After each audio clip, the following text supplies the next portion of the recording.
남편과 내 절친이 쌍둥이 남매를 낳았다. 나는 차분하게 이혼 합의서에 서명했다.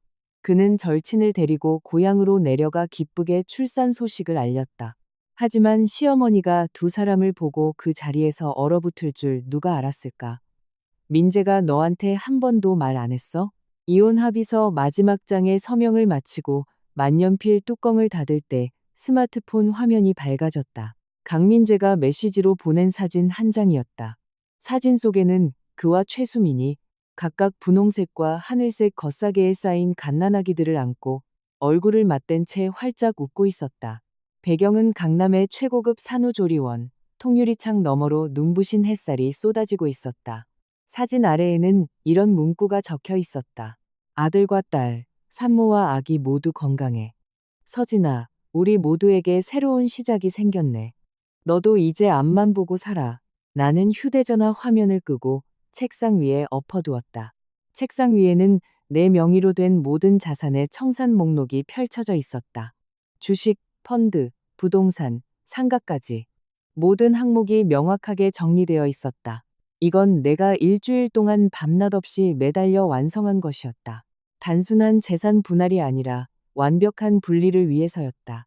강민재는 아마 내가 자기가 보낸 변호사가 내민 합의서에 서명한 것을 두고 패배를 인정했다고 생각할 것이다. 그와 그의 진정한 사랑 최수민이 힘을 합쳐 나를 내쫓았고 나는 그저 불쌍한 패배자일 뿐이라고 여길 것이다. 그는 이것이 오랫동안 치밀하게 계획된 승리이며 일밖에 모르고 매력도 없는 데다 아이조차 낳지 못한 나 같은 워커홀릭 여자가 당연히 맞이해야 할 결말이라고 믿고 있을 터였다. 그는 틀렸다. 나는 목록을 들고 거실에 있는 거대한 화이트보드 앞으로 다가갔다. 이 벽은 한때 그가 운영하던 그 형편없는 스타트업을 위해 내가 그려준 펀딩 단계별 로드맵과 제품 개발 계획으로 가득했던 곳이다. 하지만 지금은 짙은 남색과 밝은 노란색 포스트잇으로 덮여 있었다. 화살표들이 복잡하게 얽히고 숫자와 암호 같은 기호들이 거미줄처럼 뻗어나가며 거대한 페이퍼 컴퍼니 무리의 수백억 원대 은밀한 자금 흐름도를 그려내고 있었다. 이곳은 나의 새로운 전쟁터이자 내가 그를 위해 준비한 최후의 청산 도구였다. 휴대전화가 다시 울렸다. 이번에는 전화였다. 화면에는 강민재라는 세 글자가 떠올랐다. 나는 그 이름표를 3초간 응시하다가 벨소리가 끊어지기 직전에 통화 버튼을 눌렀다. 나는 아무 말도 하지 않았다. 수화기 너머로 강민재가 애써 억누르려 하지만 숨길 수 없는 득이양양한 목소리가 들려왔다. 마치 갓 단 샴페인에서 기포가 뽀글뽀글 올라오는 것 같았다. 서진아, 사진 봤어? 그는 잠시 말을 멈췄다. 내 반응을 기대하는 눈치였다. 하지만 나는 침묵으로 일관했다. 그는 어쩔 수 없이 혼자 말을 이어갔는데 그 자랑스러운 말투가 전파를 뚫고 내 얼굴에 쏟아지는 듯했다. 수민이랑 나, 쌍둥이 얻었어. 아들은 2.8kg, 딸은 2.6kg야. 아주 건강해. 수민이가 고생 좀 했지만 모든 게 같이 있었어. 너도 우리 축하해줘야지. 나는 왼손에 쥔 빨간색 마커를 화이트보드 오른쪽 아래 해외 페이퍼 컴퍼니로 향하는 자금 흐름의 끝을 가리키는 점선 위에 올려놓고 커다란 물음표를 힘주어 그렸다. 펜 끝이 보드와 마찰하며 뽀드득거리는 날카로운 소리를 냈다. 나는 허공을 향해 아주 담담하게 한마디를 뱉고 물었다. 그래, 축의금 챙겨줄까? 경상도 본가 풍습대로 두 몫으로 준비하면 돼? 수화기 넘어가 순식간에 조용해졌다. 지금 강민재의 표정이 어떨지 안 봐도 뻔했다. 그 득의양양하던 미소가 얼굴에 그대로 굳어버렸을 것이다. 그가 이 전화를 건 이유는 분명했다. 내가 무너지는 모습을 보고 나에게 원망의 말을 듣고 내가 발작을 일으키며 욕하는 걸 기대했을 것이다. 그는 자신의 배신과 약탈이 정당했다는 것을 내 고통을 통해 증명하고 싶었을 테고 수민과의 위대한 사랑에 비극적이면서도 승리한 주인공이라는 서사를 더하고 싶었을 것이다. 하지만 그는 아무것도 얻지 못했다. 그가 들은 건 맹물보다 더 무미건조한 축하와 거의 조롱에 가까운 축의금 질문뿐이었다. 좋기 30초가 지나서야 그가 다시 입을 열었다. 목소리에 배어있던 자기적인 다정함은 사라지고 지난 5년 동안 내가 귀에 못이 박이도록 들었던 그 특유의 위선적이고 동정하는 듯한 말투로 바뀌어 있었다. 서진아, 이러지 마. 그는 한숨을 쉬었다. 마치 나를 아주 끔찍이 생각하는 것처럼. 네 마음 아픈 거 알아. 억지로 강한 척할 필요 없어. 그래도 우리 부부의 연을 맺었던 사이잖아. 우리가 오늘 이 지경까지 온 게 전적으로 나 혼자만의 잘못은 아니야. 넌 너무 기가 셌어. 뭐든 완벽해야 했고 모든 걸 통제하려고만 했지. 집안은 늘 얼음장 같았어. 내가 5년을 품어도 도무지 따뜻해지지가 않더라. 수민이는 달라. 그 여자는 나한테 집을 줬어. 진짜 온기가 도는 집을. 집. 나는 그 단어를 작게 따라 말했다. 시선은 화이트보드의 차가운 숫자와 화살표에서 벗어나 창밖으로 향했다. 창밖은 서울의 전형적인 잿빛 하늘이었고 테헤란로 고층 건물의 유리 외벽이 탁한 빛을 반사하고 있었다. 결혼 후 5년 동안 강남의 이 최고급 펜트하우스에 살면서도 창밖 풍경을 제대로 감상할 여유조차 없었다.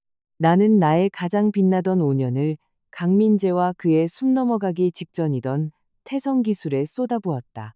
나는 금융 리스크 관리를 전공하고 석사 졸업 후 최고의 회계법인에 들어가 수석 디렉터까지 악착같이 올라갔다.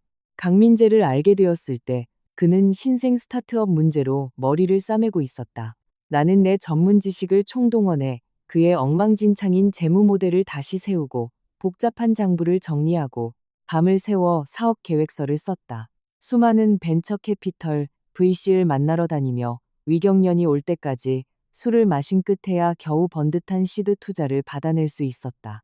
나중에 회사가 몇 번이나 부도 위기에 처했을 때도 나는 내 인맥과 모아둔 돈을 쏟아부었고 심지어 그 몰래 부모님이 남겨주신 소형 아파트를 담보로 대출까지 받아 그 치명적인 자금 구멍을 메웠다. 나는 우리가 등 맞대고 싸우는 전우이자 서로의 등을 온전히 내어줄 수 있는 파트너라고 굳게 믿었다. 하지만 그의 눈에 나는 그저 아무리 데워도 따뜻해지지 않는 얼음덩어리일 뿐이었다. 강민재의 목소리가 나를 현실로 끌어당겼다. 그는 몹시도 당당했다. 아이들 웃음소리가 있고 따뜻한 밥이 있고 내가 돌아오길 기다리는 불빛이 있어. 매일 자정이 넘어서 들어와 야근 아니면 차가운 데이터 보고서 쪼가리만 들이미는 그런 거 말고. 서진아, 이혼 합의서는 김 변호사 시켜서 다 준비해놨어. 내일 너한테 보낼 거야. 걱정 마. 나 강민재 배은망덕한 놈 아니야. 너랑 몇 년 살면서 고생한 거 아니까 내 몫은 섭섭지 않게 챙겨줄게. 필요 없어. 나는 그의 말을 끊었다. 내 목소리에는 여전히 아무런 억양이 없었다. 합의서는 내가 진작에 준비해뒀어. 내 서재에 있는 그 앤틱 금고 안에 넣어뒀지. 비밀번호는 내 생일이야. 내 서명은 이미 다 해놨어. 강민재는 다시 침묵했다. 이번 침묵은 훨씬 길었다. 심지어 그쪽에서 거칠게 숨을 내쉬는 소리까지 들렸다. 그는 아마 이 정보를 소화하느라 애쓰며 내가 도대체 언제 합의서를 준비했고 언제 자기 금고 비밀번호를 알아냈는지 머릿속으로 미친 듯이 검색하고 있을 것이다. 지금 그의 얼굴에는 경악과 함께 다 잡은 사냥감을 갑자기 놓쳐버린 것에 대한 분노와 분함이 가득할 터였다. 너, 언제 준비한 거야? 마침내 그가 목이 타는 듯한 목소리로 물었다. 네가 처음으로 회사 야근을 핑계로 외박했던 날, 마침 최수민의 인스타그램에 어느 최고급 호텔 야경 사진이 올라왔던 그날부터 나는 아주 단호하게 대답했다. 민재야, 잊지 마. 내 밥줄이 리스크 평가야. 내 직업은 가장 미세한 이상 징후에서 병목 현상을 예측하고 모든 걸 파괴할 수 있는 융위기를 해지하는 거라고. 결혼도 어떤 의미에서는 위기관리가 필요한 파트너십이지. 리스크 지수가 내가 감당할 수 있는 한계치를 넘어서면 즉각적인 손절매만이 유일하고 이성적인 선택이야. 말을 마치자마자 나는 그의 대답을 기다리지 않고 전화를 끊어버렸다. 곧바로 휴대전화를 무음으로 바꾸고 화면이 바닥을 향하도록 소파에 던졌다. 화이트보드에 복잡하게 얽힌 자금망이 눈앞에서 희미하게 흔들리며 내 지난 5년간의 결혼 생활과 기괴하게 겹쳐졌다. 교묘하게 횡령된 시장 개척비는 그가 최수민에게 사준 첫 최고급 명품 가방으로 연결되었고 번번이 부풀려 청구된 연구인력 출장비는 그들이 몰래 떠났던 해외 유명 휴양지 항공권과 최고급 풀빌라 결제 내역과 일치했다. 페이퍼 컴퍼니 몇 곳으로 정기적으로 송금된 컨설팅 비용은 필시 최수민 명의로 된 강남 한복판 오피스텔의 대출 이자일 것이다. 최수민. 내 한때의 절친. 대학교 기숙사 2층 침대를 함께 썼던 4년 지기. 우리는 출근길 지옥철에 함께 구겨져 탔고 바퀴벌레가 기어다니는 낡고 허름한 자취방을 함께 썼으며 심야 포장마차에서 진상 상사와 쓰레기 구남친을 안주 삼아 씹어대곤 했다. 내가 좋은 회계법인에 들어갔을 때도 나는 그녀를 잊지 않고 이끌어 주었고 사내 추천을 통해 꽤 괜찮은 자리에 그녀를 꽂아주기까지 했다. 심지어 그녀와 강민재가 처음 만난 것도 내가 주최한 동기 모임에서였다. 그때 나는 강민재의 어깨를 치며 웃으며 말했었다. 수민이는 내 제일 친한 친구니까 너 절대 얘 섭섭하게 하면 안 돼. 이 얼마나 기막힌 아이러니인가. 나는 예전에 이런 생각을 한 적이 있다. 배신의 진실이 메스처럼 화려한 삶의 껍데기를 갈라내고 그 아래 이미 썩어 문드러진 내장을 드러낼 때 나는 뼈가 깎이는 고통을 느끼며 미친 듯이 발악하고 내 인생이 무너져 내리고 있다고 생각할 것이라고. 하지만 아니었다. 그 증거들이 하나하나 내 눈앞에 펼쳐졌을 때 내가 가장 먼저 느낀 건 직업적이고도 냉혹에 가까운 평온함이었다. 내 뇌는 고속으로 돌아가는 정밀기기처럼 자동으로 손실을 계산하고 리스크를 평가하며 최적의 대응 매뉴얼을 수립하기 시작했다. 슬픔과 분노는 작고 단단한 씨앗처럼 압축되어 이성의 가장 깊은 곳에 파묻혔다. 이혼은 적시의 손절매요. 내가 마땅히 받아야 할 것을 되찾는 것은 자산 청산이다. 강민재와 최수민에 관해서라면 나는 칠판에 그려진 붉은 물음표를 응시하며 입꼬리를 미미하게 끌어올렸다. 인과응보라는 건 말이다. 가끔은 내 손에 직접 피를 묻힐 필요가 없을 때도 있다. 불과 일주일 전 명목상 여전히 내 시어머니인 이명숙 여사가 기적처럼 나에게 이 시간 17분짜리 긴 전화를 걸어왔기 때문이다. 전화기 너머로 그녀는 땅이 꺼져라 한숨을 쉬며 근심 가득한 목소리로 떠들었다. 지방 소도시 사모님 특유의 빙빙 돌려 말하면서도 암시로 가득 찬 말투였다. 그녀는 잠도 못 이루고 가슴이 답답해 죽겠다며 집안일 하나를 털어놓았다. 그녀가 걱정하는 건 출세한 자기 아들도 아니었고 애도 못 낳는 못난 며느리인 나도 아니었다. 그녀의 걱정거리는 바로 강민재가 입이 마르도록 칭찬하던 온화하고 현모양처 같으며 속 깊고 곧 큰 손주를 안겨줄 참인 최수민이었다. 다음 날 오후 강민재는 예상대로 그의 변호사 김 씨를 대동하고 나타났다. 그는 빳빳한 새 최고급 맞춤 정장을 빼입고 머리에는 포마드를 잔뜩 발라 빈틈없이 넘긴 채 승리를 확신하면서도 은근히 경계하는 표정을 짓고 있었다. 최수민은 오지 않았다. 막 애를 낳았으니 최고급 산후조리원에서 승리의 열매를 맛보는 게 더 중요했을 것이다. 내 펜트하우스 안에 있던 강민재의 모든 물건들, 비싼 골프채와 하이엔드 오디오부터 그가 수집하던 피규어와 낡은 자무까지 전부 종류별로 완벽하게 분류되어 큰 종이 상자에 담긴 채 현관에 쌓여 있었다. 마치 작은 무덤들 같았다. 현관문을 열자마자 그 광경을 본 강민재는 미간을 찌푸렸다. 억지로 유지하려던 여유로운 표정이 무너져 내렸다. 서진아, 이게 뭐 하는 짓이야? 그의 말투가 뾰족해졌다. 상자들을 훑어본 그의 시선이 내게 꽂혔다. 나를 신문하는 듯한 눈빛이었다. 나를 못 내쫓아서 안달이 났네. 굳이 이렇게 치사하게 굴 것까지 없잖아. 나는 거실 소파에 앉아 탁자 위에 서류 몇 부를 펼쳐둔 채 그의 말을 무시했다. 그저 턱을 살짝 들어 내 맞은편 자리에 앉으라는 시주만 했다. 강민재와 김 변호사가 눈빛을 교환했다. 김 변호사가 금태 안경을 치켜 올리며 사무적인 태도로 먼저 자리에 앉았다. 나는 서류 한 부를 강민재 앞으로 밀었다. 이건 재산 분할 합의서야. 혼전 재산은 각자 소유로 하고 이 부분은 쟁점이 없을 테고 혼인 후 공동 재산은 주로 당신의 태성기술 지분 35%와 우리 명의로 된 아파트 3채, 차 2대, 그리고 펀드 자산들이지. 분할 방안은 내가 다 정리해 놨어. 한번 봐. 강민재는 손도 대지 않았다. 김 변호사가 대신 서류를 집어들고 빠르게 훑어보기 시작했다. 몇 장 넘기지도 않았는데 김 변호사의 얼굴색이 변했다. 안경을 밀어올리는 횟수가 눈에 띄게 잦아졌고 고개를 들어 나를 볼 때는 믿을 수 없다는 경악과 직업적인 예리함이 뒤섞인 눈빛이었다. 윤서진 씨. 김 변호사가 입을 열었다. 억지로 평정을 가장한 목소리였지만 차가운 의구심이 뚝뚝 묻어났다. 이 합의서에는 문제가 좀 있는 것 같군요. 강 대표님의 태성기술 지분은 경영상 자산에 속합니다. 혼인 후 가치상승분은 관련 법률과 두 분의 혼전 계약서 보충 조항에 따라 김 변호사님, 나는 그의 말을 자르고 손 닿는 곳에 있던 훨씬 두껍고 깔끔하게 제본된 파일철을 들어 그의 앞에 가볍게 내려놓았다. 이건 태성기술 창립부터 지금까지의 모든 중요 회계 장부 사본, 은행 자금 흐름 명세서, 그리고 5번의 핵심 시리즈 펀딩에 관한 투자 계약서와 입금 증빙 자료예요. 그중 2번의 투자는 회사의 현금 흐름이 완전히 막혀 부도 직전이었을 때 제가 개인 명의로 어머니 쪽 가문의 사모펀드를 통해 끌어온 엔젤 투자금이죠. 우리의 혼전 계약서 재산 보충 조항에 명시된 바에 따라 이 부분의 지분과 그로 인해 발생한 모든 가치 상승 수익은 저 개인에게 귀속됩니다.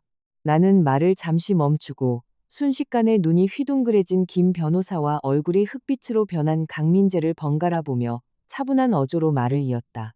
그리고 결혼 후 제가 부부 공동재산으로 매입한 태성기술 지분 15%는 강민재 씨에게 현재 시장 평가액의 절반 가격으로 양도할 의향이 있습니다. 아무래도 아이가 갓 태어나서 돈 들어갈 때가 많을 테니까요. 김 변호사의 손이 덜덜 떨렸다. 그는 그 두꺼운 파일철을 미친 듯이 넘기기 시작했고 페이지를 넘길수록 그의 얼굴은 백지장처럼 하얗게 질려갔다. 그는 꿈에도 몰랐을 것이다. 지난 5년간 철저히 이 선으로 물러나 성공한 남자의 뒤를 지키는 조강지처 역할만 하던 전처의 손에 이토록 치밀하고 치명적인 핵심 증거들이 쥐어져 있을 줄은. 이 증거들은 지분 소유권을 명확히 규정할 뿐만 아니라 마치 메스처럼 그의 클라이언트가 저지른 구린 자금 세탁의 흔적들을 아슬아슬하게 갈라놓고 있었다. 강민재의 얼굴은 흑빛을 넘어 시퍼렇게 질려 있었다. 그는 김 변호사의 손에서 재산 분할 합의서를 확 낚아채더니 나를 잡아먹을 듯이 노려보았다. 마치 나라는 사람을 처음 보는 것 같은 눈빛이었다. 윤서진, 그의 목소리가 이새를 비집고 새어나왔다. 농락당했다는 분노와 미처 숨기지 못한 공포가 묻어 있었다. 너 나를 함정에 빠뜨렸구나. 넌 처음부터 나를 계산하고 있었던 거야? 그렇지? 나는 그저 팩트를 진술하고 재산을 나누려는 것뿐이야. 나는 내 앞에 놓인 이미 싸늘하게 식어버린 물을 한 모금 마셨다. 차가운 물이 식도를 타고 내려가며 머리를 더 맑게 해주었다. 민재야, 너 혹시 잊었니? 투자자들 눈을 번쩍 뜨이게 했던 태성기술의 첫 재무 모델링. 그거 내가 몬스터를 물처럼 들이켜며 3일 밤낮을 꼬박 세워서 만들어준 거잖아. 네가 첫 100억 원대 시리즈 A 투자를 따냈을 때 상대방이 토 하나 달지 못하게 완벽했던 그 실사보고서. 내가 예전 펌 인맥 다 동원하고 내 사수까지 모셔와서 만들어준 거야. 그 보고서 덕분에 네가 계약서 독소 조항을 7개나 피해갈 수 있었는데 설마 다 잊은 건 아니겠지? 그만해. 강민재가 갑자기 주먹으로 탁자를 콱 내리쳤다. 위 물잔이 덜썩 뛰었다. 그의 관자놀이의 핏대가 툭 붉어져 나왔고 그는 내 코앞에 삿대질을 하며 씩씩거렸다. 그딴 소리가 다 무슨 소용이야. 그래, 네가 나 도와준 거 맞아. 근데 넌 이 집구석을 위해 한 게 뭔데? 일하고 데이터 뽑고 보고서 쓰는 거 말고 네가 할 줄 아는 게 뭐냐고. 지난 5년 동안 우리 엄마가 손주 안겨달라고 몇 번을 애원했어. 근데 너는? 맨날 바쁘다 바쁘다 바쁘다. 내가 원한 건 아내야. 내 아이를 낳아줄 엄마라고. 피도 눈물도 없는 비즈니스 파트너가 아니라. 저건 필시. 그와 최수민이 진작에 입을 맞춰둔 대사일 것이다. 나 몰래 뒹굴던 수많은 밤, 서로를 위로하고 격려하며 자신들의 쓰레기 같은 짓거리를 정당화하기 위해 지어낸 변명. 지금 저 말을 내뱉으며 그는 마치 도덕적 우위를 점한 듯 당당하게 나의 직무유기를 질타하고 있었다. 흥분해서 시뻘개진 그의 얼굴과 구멍투성이인 변명을 듣고 있자니 갑자기 헛웃음이 터져나왔다. 실제로 나는 소리 내어 웃었다. 하지만 눈에는 조금의 웃음기도 닿지 않았다. 아이? 나는 물잔을 내려놓고 상체를 약간 앞으로 숙였다. 분노에 차 있으면서도 묘하게 찔려하는 그의 시선을 똑바로 마주 보았다. 민재야, 우리 정식으로 임신 준비한 2년 동안 강남에서 제일 용하다는 난임 클리닉 3곳을 돌아다니며 모든 검사 다 받았잖아. 그때마다 의사들 결론은 똑같았어. 우리 둘 다 신체 지표 아주 건강하고 의학적으로 임신에 아무런 장애가 없다고. 근데 왜 애가 안 생겼을까? 강민재의 눈빛이 요동쳤다. 그는 내 시선을 피하며 고개를 돌렸고 그의 목을대가 크게 한번 꿀떡 움직였다. 그건 네가 마음속으로 스트레스를 너무 받아서 그런 거잖아. 맨날 일 생각, 그놈의 리스크 통제 생각만 하니까 호르몬이 망가진 거지. 다 네 문제였어. 그는 억지로 책임을 내게 떠넘겼지만 목소리에는 아까 같은 기세가 쏙 빠져 있었다. 그래? 내 입꼬리가 조금 더 올라갔지만 목소리는 한층 더 서늘해졌다. 그럼 수민이는 왜 너랑 단 한 번 잤는데 실수로 덜컥 임신이 됐을까? 그것도 기막히게 운 좋게 쌍둥이 남매로? 걔도 직장 피로도 장난 아니잖아. 내가 알기로 걔는 몸매 유지한다고 1년 365일 굶다시피 다이어트하고 나보다 라이프 스타일도 훨씬 엉망인데 왜 수민이한테만 가면 모든 의학 상식이 무용지물이 되는 걸까? 이 말은 독을 바른 바늘처럼 강민재의 허세 가득한 위장을 정확히 찔렀다. 그는 숨을 헉 들이마셨고 얼굴에 핏기가 싹 가셨다. 눈 밑으로 순식간에 당혹감이 스쳐 지나갔지만 그는 금세 억지 평정을 가장했다. 너 여기서 이상한 소리로 비꼬지 마. 수민이는 체질이 좋은 거야. 너처럼 맨날 밤새우고 불규칙하게 사는 여자랑은 다르다고. 그는 목에 핏대를 세우며 반박했지만 그 말은 본인이 듣기에도 옹색하기 짝이 없었다. 아, 그렇구나. 나는 그의 그 우스꽝스러운 변명을 납득이라도 한 듯 고개를 끄덕이며 더는 화제를 이어가지 않았다. 나는 자리에서 일어나 현관으로 걸어가 미리 세워둔 리모와 캐리어를 끌어당겼다. 합의서에 문제 없으면 서명해. 나는 캐리어 손잡이를 꾹 눌렀고 경쾌한 딸깍 소리가 났다. 서명하고 나면 저 상자들은 네가 다 가져가도 좋아. 아, 참. 내 서재 금고 맨 아래칸에 네가 온갖 백방으로 인맥 동원해서 구했던 롤렉스 한정판이랑 시가박스 이중 바닥에 숨겨둔 비자금 6천만 원은 손 안 댔어. 애 둘 키우려면 돈 많이 들 텐데 전 부인인 내가 아이들에게 주는 작은 성이라고 생각해. 강민재의 얼굴이 불그락푸르락해지더니 가슴이 미친 듯이 오르내렸다. 나를 쳐다보는 그의 두 눈은 불이라도 뿜을 듯 했지만 철저하게 간파당한 자의 무력하고 비참한 몰골이 뒤섞여 있었다. 김 변호사가 옆에서 그를 낮게 재촉했다. 아마도 이대로 계속 뻗대봤자 득될 게 없으니 빨리 서명하고 챙길 수 있는 거라도 챙기는 게 현명하다고 조언하는 모양이었다. 강민재는 어금니를 꽉 깨물고 거의 김 변호사의 손에서 펜을 뺐다시피 하여 재산분할 합의서에 제 이름을 휘갈겼었다. 펜촉이 종이를 찢을 듯이 거칠고 다급한 소리를 냈다. 서명이 끝난 합의서를 들고 있는 강민재는 싸움에서 진 수탉 같았다. 문을 열고 들어올 때의 기세등등함은 온데간데 없고 툭 치면 쓰러질 듯 간신히 버티고 있는 알량한 자존심뿐이었다. 그는 나를 악독하게 노려보았고 그 눈빛에 담긴 원한은 거의 형체를 염 정도였다. 윤서진, 너무 좋아하지 마. 그는 이를 바득바득 깔며 한 글자 한 글자 이빨 사이로 씹어 뱉듯 말했다. 너 후회할 거야. 넌 평생 돈이랑 네 그 빌어먹을 일이나 끌어안고 살아. 넌 평생 외롭게 늙어 죽을 거야.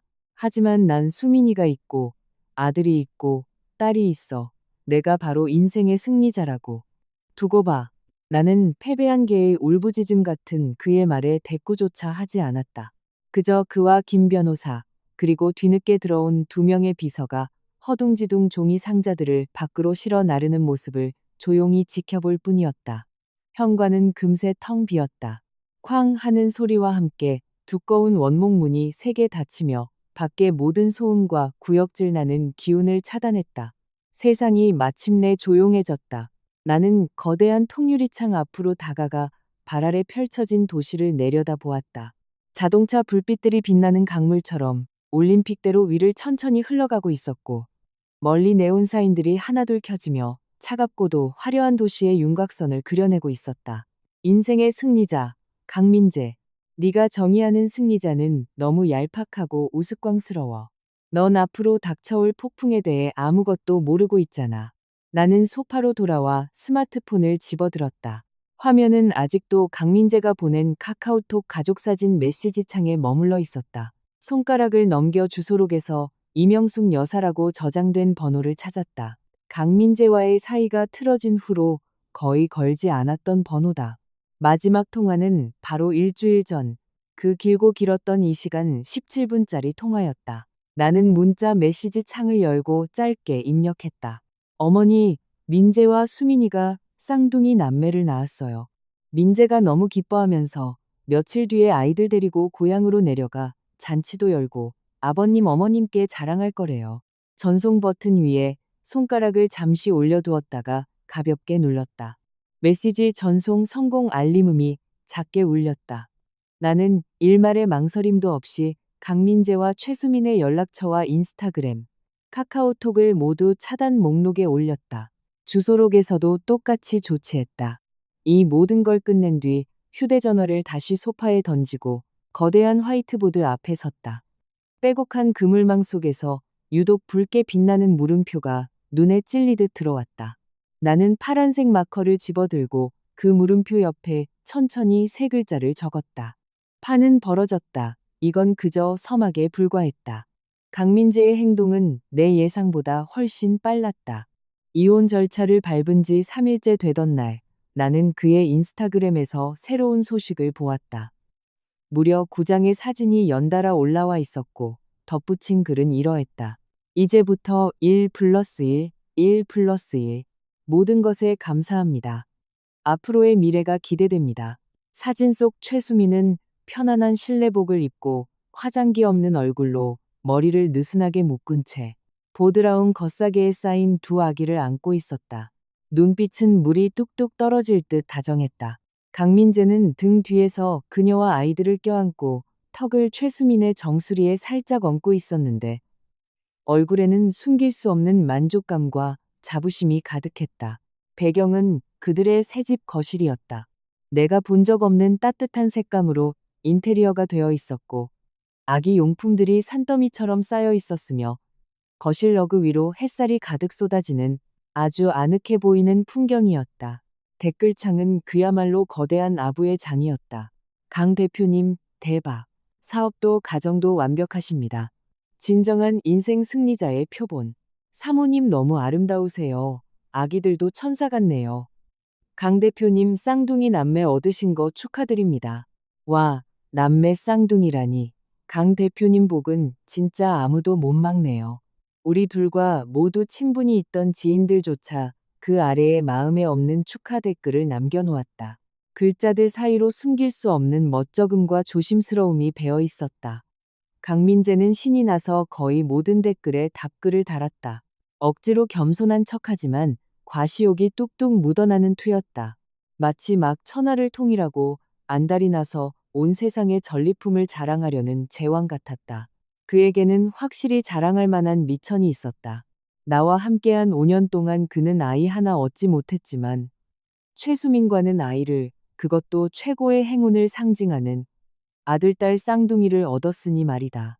대를 잇는 것과 체면을 목숨보다 더 중요하게 여기는 뼛속까지 보수적인 지방 출신 남자에게, 그리고 그런 가치관을 공유하는 그의 본가 사람들에게 이것은 그야말로 지상 최고의 영광이자 모든 원죄를 씻어낼 수 있는 훈장이었을 것이다. 나는 그 사진들과 댓글들을 조용히 화면 아래로 내리며 인스타그램을 껐다. 노트북을 켜고 이중 보안 인증이 필요한 암호화된 이메일에 접속했다. 수신함에는 기호가 무작위로 배열된 발신자로부터 온 새 메일이 한 통 들어 있었다.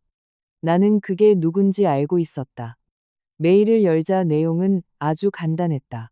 글은 한 줄도 없고 암호가 걸린 압축 파일 다운로드 링크와 텍스트 파일 하나뿐이었다. 텍스트 파일에는 주소 하나가 적혀 있었다. 압축 파일을 다운받고 비밀번호를 입력해 풀었다. 안에는 고화질 사진 10대 장이 들어 있었다. 사진 속에는 짙은 후드티를 입고 마스크와 볼캡으로 얼굴을 가린 한 남자가 각기 다른 시간대에 같은 사설 난임 클리닉 정문을 서둘러 들어가는 모습이 찍혀 있었다. 그가 꽁꽁 싸매고 있었음에도 나는 걷는 자세와 왼쪽 귓불에 있는 희미한 점을 보고 그를 단번에 알아봤다. 강동호. 강민재의 사촌 동생. 민재보다 2살 어린 그는 태성기술에서 직함만 달아놓고 꽤 쏠쏠한 월급을 받으며 매일 빈둥거리는 인간이었다. 그의 최대 관심사는 룸살롱에서 여자 꼬시기와 사설 스포츠 토토 도박이었다. 그리고 그 사진 속 난임 클리닉은 새생명 국제 난임센터라는 아주 고급스럽고 세련된 이름을 달고 있었다. 바로 시어머니 이명순 여사가 전화로 우물쭈물거리며 수민이가 몸이 안 좋아서 같이 검사받으러 갔었다고 털어놓았던 그 병원이었다. 텍스트 파일에 적힌 주소는 경기도 외곽 대형 물류창고 근처에 있는 낡은 빌라 단지였다. 강동호가 그곳에 원룸 하나를 빌려 가끔 휴식을 취하러 간다는 곳이었다. 나는 사진창을 닫고 카카오맵에 그 주소를 입력해 보았다. 지도는 지어진 지 20년이 넘은 소음이 심하고 월세가 아주 싼 동네를 가리켰다. 새생명 난임센터에서는 차로 약 40분 거리였다. 나는 모든 자료를 내 개인용 외장 하드에 백업한 뒤 그 메일에 딱 2글자로 답장을 보냈다. 계속. 메일을 보내고 일어나 주방으로 가 뜨거운 차를 한 잔 탔다. 최고급 제주 세작의 맑은 향이 공기 중으로 은은하게 퍼졌다. 찻잔을 들고 발코니로 나가자 서늘한 밤바람이 얼굴을 스쳤다. 발 아래 도시의 불빛은 여전히 찬란했다. 모든 것이 계획대로 착착 진행되고 있었다. 이 일들을 처리한 후 나는 강민재에게서 분할받은 태성기술의 지분 매각건에 착수했다. 강민재의 변호사 김 씨는 업무 처리 하나는 꽤 유능해서 다음 날 오후 내가 지정한 계좌로 적지 않은 금액이 입금되었다. 뱅킹 앱에 뜬 입금 알림을 보면서도 내 마음엔 아무런 파동이 일지 않았다. 이 돈은 본래 내 몫이었다. 내 5년의 청춘과 수많은 피땀, 심지어 부모님의 유산 일부와 맞바꾼 것이었으니까 그 돈이 지금 나에게 돌아왔고 머지않아 새롭고 훨씬 중요한 용도로 쓰일 터였다. 그 후 며칠 동안 내 생활은 마치 톱니바퀴가 맞물려 돌아가는 정밀기기처럼 규칙적으로 돌아갔다. 아침 7시에 기상해 1시간 동안 필라테스를 하고 9시 정각에 업무를 시작해 내가 맡은 몇 건의 독립 컨설팅 프로젝트를 처리했다. 오후에는 내 변호인단 및 개인 재무 고문과 화상회의를 하며 강민재에게서 분할받은 모든 자산을 전면적으로 리밸런싱하고 이를 전부 해외 패밀리 오피스의 신탁펀드로 넘겼다. 나는 이 돈이 내 과거와 완벽하게 단절되도록 확실히 해두어야 했다. 그 사이 지인 몇 명으로부터 이혼 사실을 돌려묻는 조심스러운 전화가 걸려왔다. 나는 성격 차이와 가치관 차이로 평화롭게 헤어졌으니 좋은 게 좋은 거라며 일관된 멘트를 내놓았다. 유일하게 한 명, 최수민의 대학 동기이기도 한 친구가 전화기 너머로 한참을 망설이다가 결국 목소리를 낮춰 말했다. 서진아, 너 진짜 이대로 그냥 넘어갈 거야? 수민이 걔, 진짜 너무 심하더라. 학교 다닐 때부터 걔 좀 그랬어. 겉으로는 순둥순둥해 보이는데 속으론 엄청 여우였잖아. 눈독 들인 건 남의 것이든 아니든 어떻게든 자기 걸로 만들려고 했고 근데 이제는 남편까지 뺏을 줄은 진짜 상상도 못했다. 나랑 민재가 헤어진 건 우리 둘 문제야. 나는 감정을 씻지 않고 그녀의 말을 잘랐다. 친구는 한숨을 쉬었다. 강민재, 지금 사람들한테 뭐라고 떠들고 다니는지 알아? 네가 애도 못 낳고 성격은 드세고 기괴해서 도저히 못 살겠어서 어쩔 수 없이 이혼한 거라고 하더라. 최수민 걔는 더 골 때려. 지들 무리해서 불쌍한 척 오지게 하면서 네가 스스로 물러나서 자기들의 위대한 사랑을 완성시켜준 거라며. 마음이 너무 무겁대나 뭐라나. 나 진짜 듣다가 구역질 나는 줄 알았어. 그 미친 연놈들 뻔뻔함이 아주 하늘을 찌르더라니까. 아, 그래? 나는 가볍게 눈썹을 치켜 올렸다. 그렇게 떠들고 다녔구나. 그렇다니까. 지금 자기들을 무슨 고난을 딛고 마침내 결실을 맺은 비련의 로맨스 남녀 주인공처럼 포장하고 있어. 내가 듣기로 다음 주말에 강민재 고향 내려가서 애들 100일 잔치 엄청 크게 한대. 동네 유지들 다 불러 모아서 수민이랑 애들 떳떳하게 인사시키고 자기들 가정과 사업 다 쟁취한 성공한 인생이라는 걸 동네방네 못 박아두려는 수작이지. 그래? 나는 이미 식어버린 차를 한 모금 마시며 차가운 미소를 지었다. 거기 참 볼만하겠네. 전화를 끊고 책상으로 가 탁상 달력을 넘겼다. 다음 주말의 날짜에는 이미 빨간 줄로 동그라미가 쳐져 있었다. 강민재의 본가는 경상도의 산 좋고 물 맑은 곳에 위치한 인심은 좋지만 전통과 체면을 지독하게 중시하는 작은 읍내였다. 그곳에서는 소문이 인터넷보다 빨랐고 뒷말이 사람을 잡아먹기도 했다. 네 집에서 조금이라도 불미스러운 일이 생기면 반나절도 안 돼. 온 동네에 퍼져서 수십 년 동안 밥상머리 안주거리가 되는 곳이었다. 강민재, 무대를 크게 만들고 관객을 많이 부를수록 나중에 추락할 때 더 아프고 흉해지는 법이지. 나는 휴대전화를 들어 번호 하나를 눌렀다. 신호음이 대여섯 번 울리고 나서야 짙은 사투리가 섞인 피곤하지만 반가운 목소리가 들려왔다. 서진이가. 이모, 저 서진이에요. 나는 나지막한 목소리로 대답했다. 아이고, 서진이가 어쩐 일로 이모한테 전화를 다 했노. 이모의 목소리가 단번에 높아지며 반가움이 뚝뚝 묻어났다. 요새 우째 지내노? 일은 안 바쁘나? 밥은 묵고 댕기나? 전 잘 지내요. 이모랑 이모부 건강은 어떠세요? 좋다, 좋아, 다 좋다. 네 이모부 그놈의 위장병 자꾸 도지는 거 빼고는 다 괜찮다. 가벼운 안부를 몇 마디 나눈 뒤 나는 바로 본론으로 들어갔다. 이모, 다음 주말에 시간 괜찮으세요? 볼 일이 좀 있어서 고향에 내려가려고요. 다음 주말? 시간 있지. 암만. 네가 온다카는데 이모가 무조건 시간 내야지. 이모는 연신 맞장구를 치더니 이내 걱정스러운 듯 물었다. 근데 무슨 일 있나? 서진아, 네 혹시 강서방이랑 무슨 문제 생겼나? 며칠 전에 읍내 미용실에서 보니까 강서방네 엄마, 이명숙 여사 표정이 썩어 들어가더마. 계속 땅 꺼져라 한숨만 푹푹 쉬고 사람들이 왁하냐 물어도 아무 말도 안 하대. 이모는 읍내 군청에서 평생을 일해왔다. 고위 간부는 아니지만 마당발이라 소식통이 꽉 잡혀 있었고 성격이 불의를 못 참고 칼 같아서 눈에 모래 한 알 들어가는 꼴을 못 보는 사람이었다. 해결할 일이 좀 생겼어요. 나는 자세히 설명하지 않았다. 내려가서 말씀드릴게요. 참, 이모. 저 내려가는 거 일단은 다른 사람한테는 비밀로 해주세요. 특히 강민재네 집 쪽 사람들에겐 절대 말씀하시면 안 돼요. 전화기 너머 이모는 잠시 침묵하더니 뭔가 직감한 듯 목소리가 한층 진지해졌다. 알았다. 이모가 무슨 말인지 알겠네. 걱정 마라. 네 언제 도착하노? 이모가 KTX역으로 마중 나갈게. 마중 안 나오셔도 돼요. 제가 차 끌고 갈게요. 도착하면 연락드릴게요. 그래, 운전 단디해서 온나. 이모와 통화를 마치고 나니 마음이 한결 가벼워졌다. 강민재 본가 아이들의 100일 잔치 전날, 나는 혼자 차를 몰고 이 익숙하고도 낯선 소도시로 내려왔다.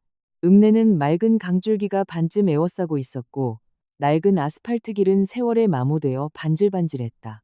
하얀 벽과 검은 기와를 얹은 옛날 집들이 옹기종기 모여 있었고 공기에는 축축한 습기와 식물의 싱그러운 향이 배어 있었다. 이곳의 시간은 유독 느리게 흘러가는 것 같았다. 나는 아무에게도 알리지 않고 읍내 동쪽 끝에 새로 생긴 비즈니스 호텔 주차장에 차를 댔다. 미리 준비해둔 타인 명의의 신분증으로 숙박을 등록했다. 배정받은 방은 8층이었다. 창문을 열자 멀지 않은 곳에 강씨 가문의 널찍한 3층짜리 양옥집이 한눈에 들어왔다. 마당에는 벌써부터 붉은 천막이 쳐져 있었고 알록달록한 풍선과 청사초롱이 주렁주렁 매달려 있었다. 3층 발코니에서 길게 늘어뜨린 붉은 현수막에는 황금색 큰 글씨로 이렇게 적혀 있었다. 축, 강가문 장손 강서준, 장녀 강서윤 100일 기념 강씨 가문은 이 읍내에서 꽤나 행세하는 집안이었다. 강민재의 아버지는 읍내 중학교 교장으로 정년 퇴임한 분이라 신망이 높았고, 강민재는 또래 중에서 서울로 올라가 사업하며 사장님 소리를 듣는 가장 출세한 아들이었다. 동네 부모들이 애들 혼낼 때마다 입버릇처럼 들먹이는 엄친아가 바로 강민재였다. 이 백일 잔치는 단순히 아기들의 탄생을 축하하는 자리가 아니었다. 강씨 가문이 번성하고 마침내 훌륭한 대를 이을 자손이 태어났음을 온 동네방네 선포하는 성대한 의식이었다. 나는 커튼을 치고 챙겨온 노트북을 켜 암호화된 서버에 접속했다. 내가 가져온 선물들을 마지막으로 점검하기 위해서였다. 그건 평범해 보이는 검은색 USB였다. 안에는 사설 탐정이 지난 보름 동안 샅샅이 뒤진 조사 결과가 고스란히 담겨 있었다. 첫째, 최근 6개월 동안 강동호가 새생명 국제난임센터에 무려 7번이나 출입한 선명한 CCTV 캡처본, 시간, 복장, 타고 온 차량 정보까지 아주 꼼꼼하게 기록되어 있었다. 둘째, 최수민과 강동호 사이의 최근 1년치 통화 기록 요약본. 통화 내용 자체는 알 수 없었지만 유독 자주 연락했던 시기가 최수민의 임신 전후, 결정적 시기와 완벽하게 맞아떨어졌다. 셋째, 새생명 난임센터에 관한 심층 배경조사 리포트. 겉보기엔 합법적인 병원이지만 뒤로는 엄청난 돈을 받고 특수한 맞춤형 서비스를 제공하고 있었다. 보고서에 따르면 이 병원에는 고객이 원하는 기증자의 특징을 맞춰주는 은밀한 VIP 리스트가 존재했는데, 강동호는 그 명단에 등록된 아주 활발한 정자 기증자 중 하나였다. 그의 식별번호는 K7이었다. 마지막으로 전문적인 의학 분석 소견서. 최수민이 임신 전후로 노출된 적은 양의 사진과 영상주로 강민재가 인스타에 다정한 사진을 올릴 때 무심코 찍힌 것들, 그리고 그녀의 라이프 스타일과 과거 병력 등을 바탕으로 자연 임신으로 쌍둥이를 가질 확률이 얼마나 희박한지, 특정한 시험관 시술을 거쳤을 가능성이 얼마나 높은지를 간략하게 짚어낸 리포트였다. 이 모든 흩어진 구슬 같은 단서들이 보이지 않는 실로 하나로 꿰어졌다. 최수민은 애초에 자연 임신을 한 게 아니었다. 새생명병원 같은 곳을 통해 의학적 시술로 다른 사람의 배아를 이식받은 것이다. 난자는 아마도 자기 것이거나 돈을 주고 샀을 테고, 정자는 10중 8구 강동호의 것이었다. 그녀는 임신부터 출산까지 완벽한 사기극을 기획해 강민재와 모든 사람을 감쪽같이 속여 넘겼다. 그녀가 하필 강동호를 고른 이유는 첫째로 안면이 있으니 통제하기 쉽다고 판단했을 것이고, 둘째로는 어찌됐든 핏줄이 강씨 가문과 조금이라도 닿아 있어야 나중에 애들 얼굴에서 너무 티가 나지 않을 거라 계산했기 때문일 것이다. 셋째로는 그게 돈이 제일 적게 들었을 테고, 정말이지 머리를 있는 대로 굴린 셈이다. 하지만 그녀는 두 가지를 간과했다. 첫째, 손주에 미쳐 있으면서도 가문의 체면을 하늘처럼 여기는 보수적인 시어머니가 이 진실을 알았을 때 폭발할 그 파멸적인 분노와 결단력을 예상하지 못했다. 둘째, 나 윤서진이라는 인간을 얕잡아 봤다는 것이다. 그녀는 내가 그저 사랑과 결혼에 눈이 멀어 버림받으면 알아서 처박혀 우는 불쌍한 패배자인 줄 알았을 것이다. 하지만 그녀는 잊었다. 최고의 리스크 관리 전문가가 가장 잘하는 일이 뭔지. 잔잔한 수면 아래에서 폭풍의 징조를 남보다 일찍 냄새 맡고 가장 견고한 방주와 가장 치명적인 무기를 세팅하는 것. 나는 절대 준비 없는 전쟁에는 나가지 않는다. 저녁 시간이 다 되자 나는 눈에 띄지 않는 짙은 회색 트레이닝복으로 갈아입고 캡모자를 눌렀어 긴 머리를 숨긴 채 호텔을 나섰다. 읍내 저녁의 북적이는 시장통으로 스며들었다. 동네에서 가장 사람이 많은 허름한 국밥집 구석에 자리를 잡고 수육국밥 한 그릇을 시켰다. 식당 안은 시끌벅적했다. 거의 모든 테이블에서 내일 있을 강씨 집안의 백일잔치 얘기가 오가고 있었다. 야야, 그 소리 들었나? 강 교장 댁 서울서 사장님 소리 듣는 아들내미 내일 쌍둥이 백일잔치 크게 한다 카더라. 쌍둥이 남매 아이가 축축 강씨 집안 조상묘에 명당바람이 불었는갑다. 내 말이 민재갸는 어릴 때부터 똘똘하더마. 서울 가서 돈도 긁어모으고 마누라도 떡두꺼비 같은 아들딸 한 방에 순풍 낳아주고 억수로 부럽대이. 야, 근데 옛날 마누라는 우째 됐노? 서울서 같이 돈 벌던 그 여자 있다 아이가. 돈 벌면 뭐하노? 이명숙 여사 말 들어보이 며느리라는 기일에 미쳐가지고 집에 붙어있지도 않고 시집 온 지 몇 년이 지나도 배에 소식 하나 없었다 카더라. 강씨 집안에서 그런 며느리를 우째 보겠노? 쫓아낸 게 천만다행이지. 지금 마누라가 최고다 안카나. 옛날 대학교 동창이라 심성도 잘 알고 얼굴 뽀얀 게 잘나게 생겼다마. 맞다, 맞다. 새로 들어온 며느리가 그렇게 싹싹하게 민재를 잘 모신다네. 그런 게 복이지. 나는 고개를 푹 숙인 채 국밥을 훌훌 떠먹었다. 부러움, 멸시, 확신에 찬 뒷말들이 토씨 하나 빠지지 않고 내 귀로 그대로 꽂혔다. 보아하니 강민재와 최수민이 진작에 시부모 입을 빌려 동네 여론을 완전히 자기들 입맛대로 주물러 놓은 모양이었다. 지금 이 읍내 사람들은 전부 나를 애 못 낳아 버림받은 칠거지하게 실패한 여자로 최수민은 강씨 가문의 향부를 이어준 쌍둥이의 은인으로 굳게 믿고 있었다. 아주 좋아. 높이 올라갈수록 떨어질 때 바닥에 뼈도 못 추리게 박히는 법이니까. 여론의 역풍은 그 어떤 직접적인 공격보다 치명적인 법이다. 국밥값을 계산하고 모자를 푹 눌러 쓴 채 조용히 식당을 빠져나왔다.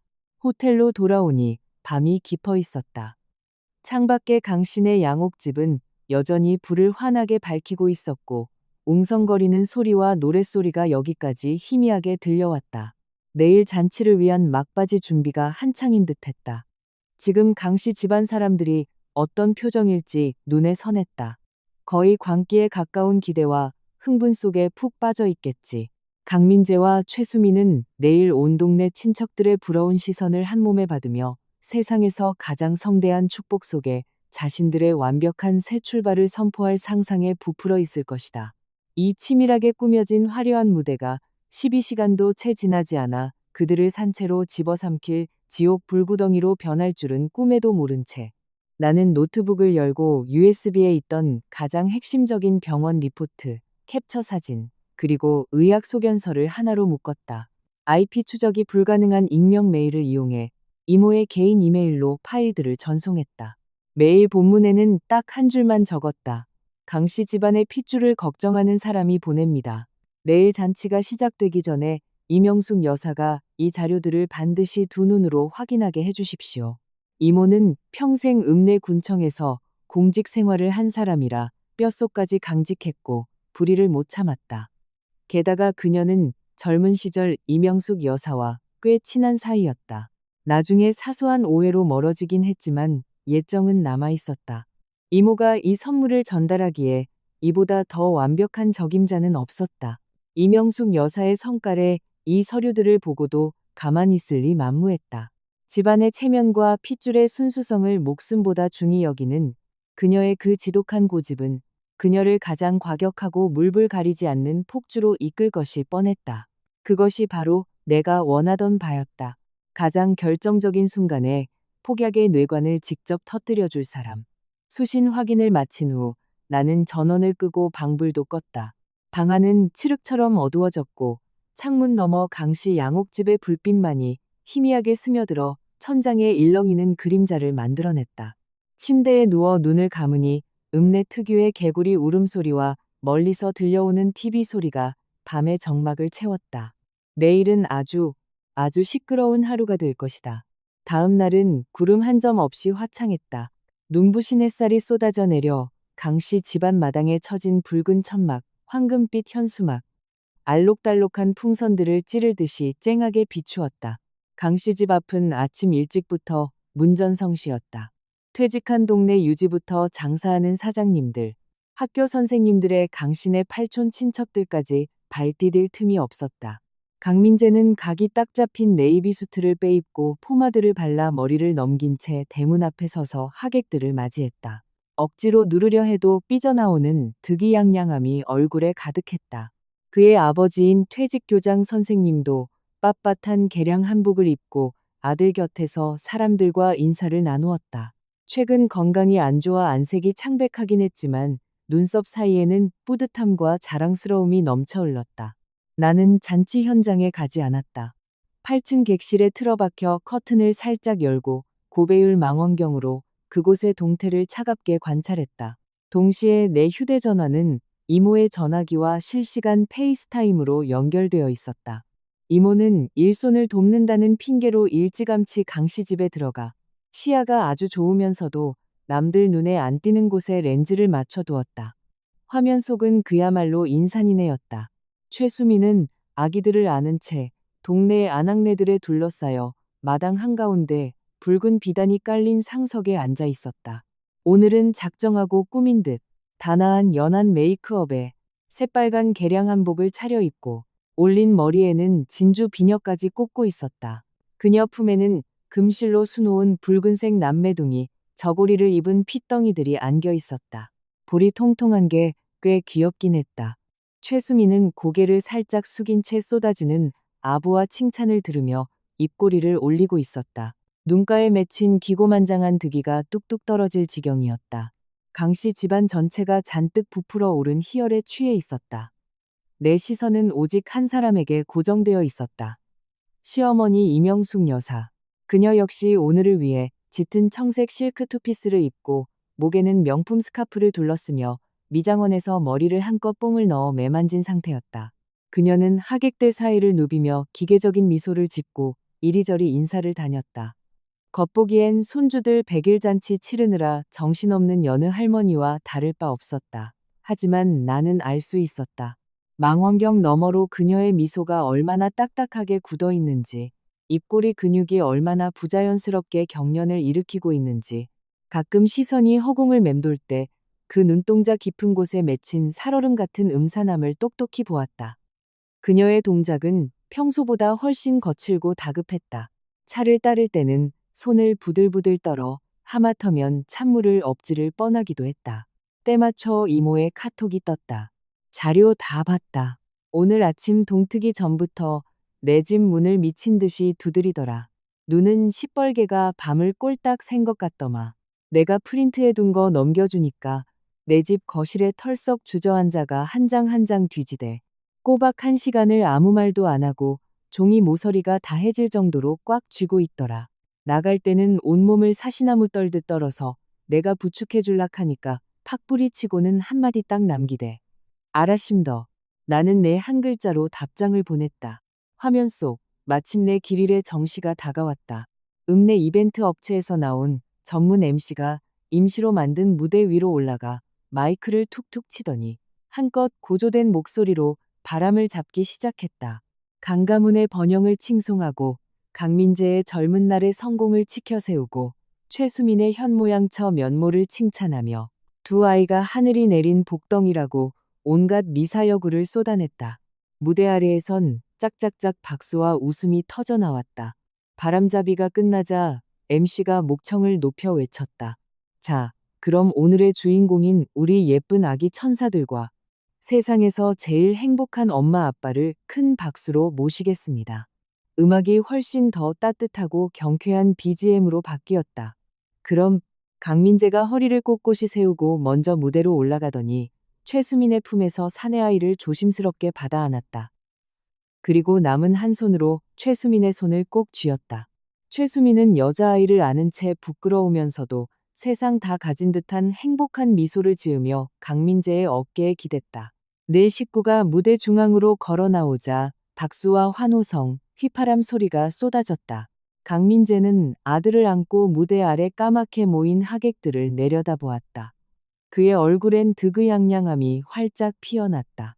절대로 숨길 수 없는 세상의 정점에 선 듯한 미소였다. 그는 헛기침을 한 번 하고 마이크에 대고 크고 우렁찬 그러나 주체할 수 없는 격정이 섞인 목소리로 말했다. 감사합니다. 그는 감사합니다. 정말 감사합니다. 동네 어르신들, 그리고 친척 여러분. 오늘 이렇게 바쁘신 와중에도 제 아들 강서준, 딸 강서윤 남매의 백일잔치에 와주셔서 진심으로 고개 숙여 감사드립니다. 저 강민재, 오늘 이 자리에 서니 어깨가 천근만근 무겁습니다. 하지만 이건 부담감이 아니라 눈물나게 벅찬 행복이고 가장으로서의 책임감입니다.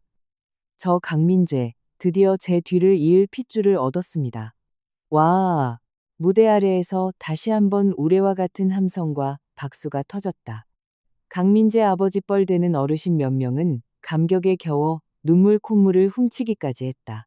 강민재는 박수 소리가 조금 잦아들기를 기다렸다가 연기를 이어갔다. 그는 고개를 돌려 곁에 선 최수민을 꿀이 떨어질 듯한 눈빛으로 쳐다보며 목소리를 한껏 낮춰 부드럽게 말했다. 이 자리에서 제가 제일 고맙다고 말하고 싶은 사람은 바로 제 아내 최수민입니다. 그는 감정을 최고조로 끌어올리려는 듯 잠시 뜸을 들였다. 이 여자가 저한테 완벽한 가정을 만들어 주었습니다. 저한테 가족이란 게 뭔지, 책임감이 뭔지 뼈저리게 가르쳐 주었습니다. 이 사람의 다정함과 굳센 의지가 비바람치는 세상 속에서 절 버티게 했고, 이렇게 하늘이 내린 최고의 선물, 우리 두 천사까지 안겨주었습니다. 여보, 정말 고생 많았어. 최수민은 기가 막힌 타이밍에 고개를 푹 숙이더니 눈시울을 붉히며 수줍고 감동받은 표정을 지어 보였다. 무대 아래 아줌마들 사이에서 아이고, 부럽다 부러워하는 탄성이 터져 나왔다. 강민재는 만족스러운 듯 시선을 거두고 상석 쪽을 바라보았다. 그리고 또 한 분, 저희 어머니 아버지께 너무 감사드립니다. 절 이렇게 훌륭하게 키워주시고 늘 믿어주셔서 고맙습니다. 특히 저희 어머니, 우리 집안을 위해, 저와 수민이를 위해 평생 피땀 흘려 희생하셨습니다. 그의 수상소감은 아주 작정하고 준비한 게 틀림없었다. 팔방으로 인사를 돌리며 눈물샘을 자극하고 자신을 은혜를 알고 책임을 다하며 가정과 사업 모두 성공한 흠결 없는 완벽한 남자로 포장하고 있었다. 하객들 대다수가 푹 빠져들었고 특히 그가 기저귀 찰 때부터 봐왔던 어르신들은 연신 고개를 끄덕이며 흐뭇해했다. 강민재는 갈수록 말에 감정이 실리며 청산유수로 떠들어댔다. 마치 저 멀리 찬란하게 빛나는 자신의 위대한 미래가 손에 잡히기라도 한 것처럼. 바로 그때 화면 속에서 줄곧 상석에 말없이 고개를 숙이고 앉아 아들의 연설을 경청하는 듯했던 이명숙 여사가 예고도 없이 벌떡 일어났다.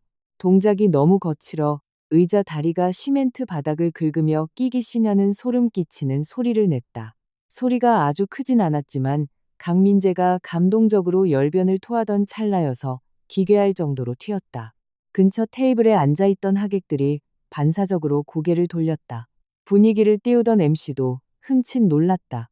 직업 본능이 발동해 넉살을 부리려고 얼굴에 미소를 한가득 띠며 이명숙 여사 쪽으로 한 걸음 다가갔다.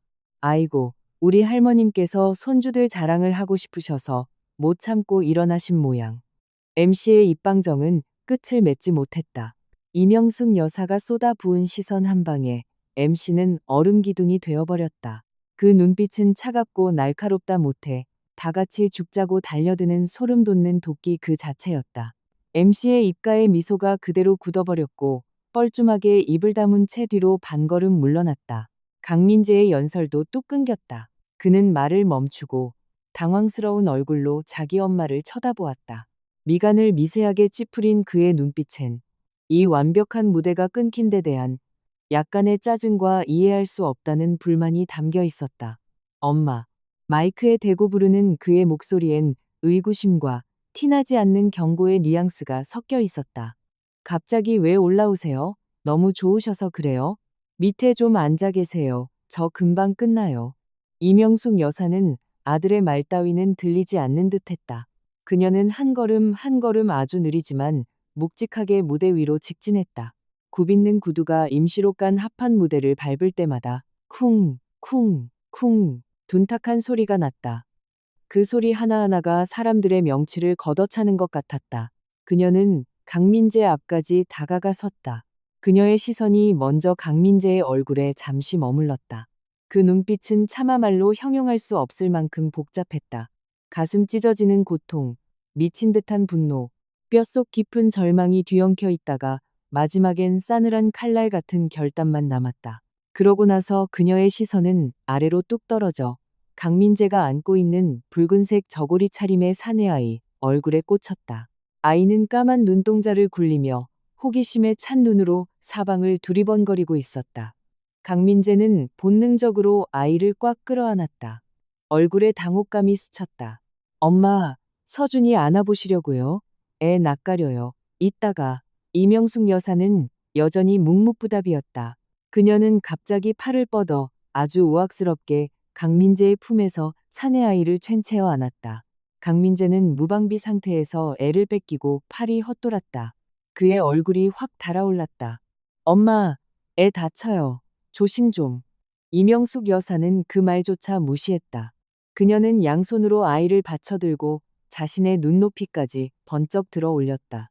그리고 눈을 부릅뜨고 단 한 번의 깜빡임도 없이 아이의 얼굴을 뚫어져라 쳐다보기 시작했다. 그녀의 시선은 마치 엑스레이 투시기처럼 아이의 이마, 눈썹, 눈, 코, 입을 미세한 단위로 아주 징그럽게, 아주 느릿느릿 훑어내렸다.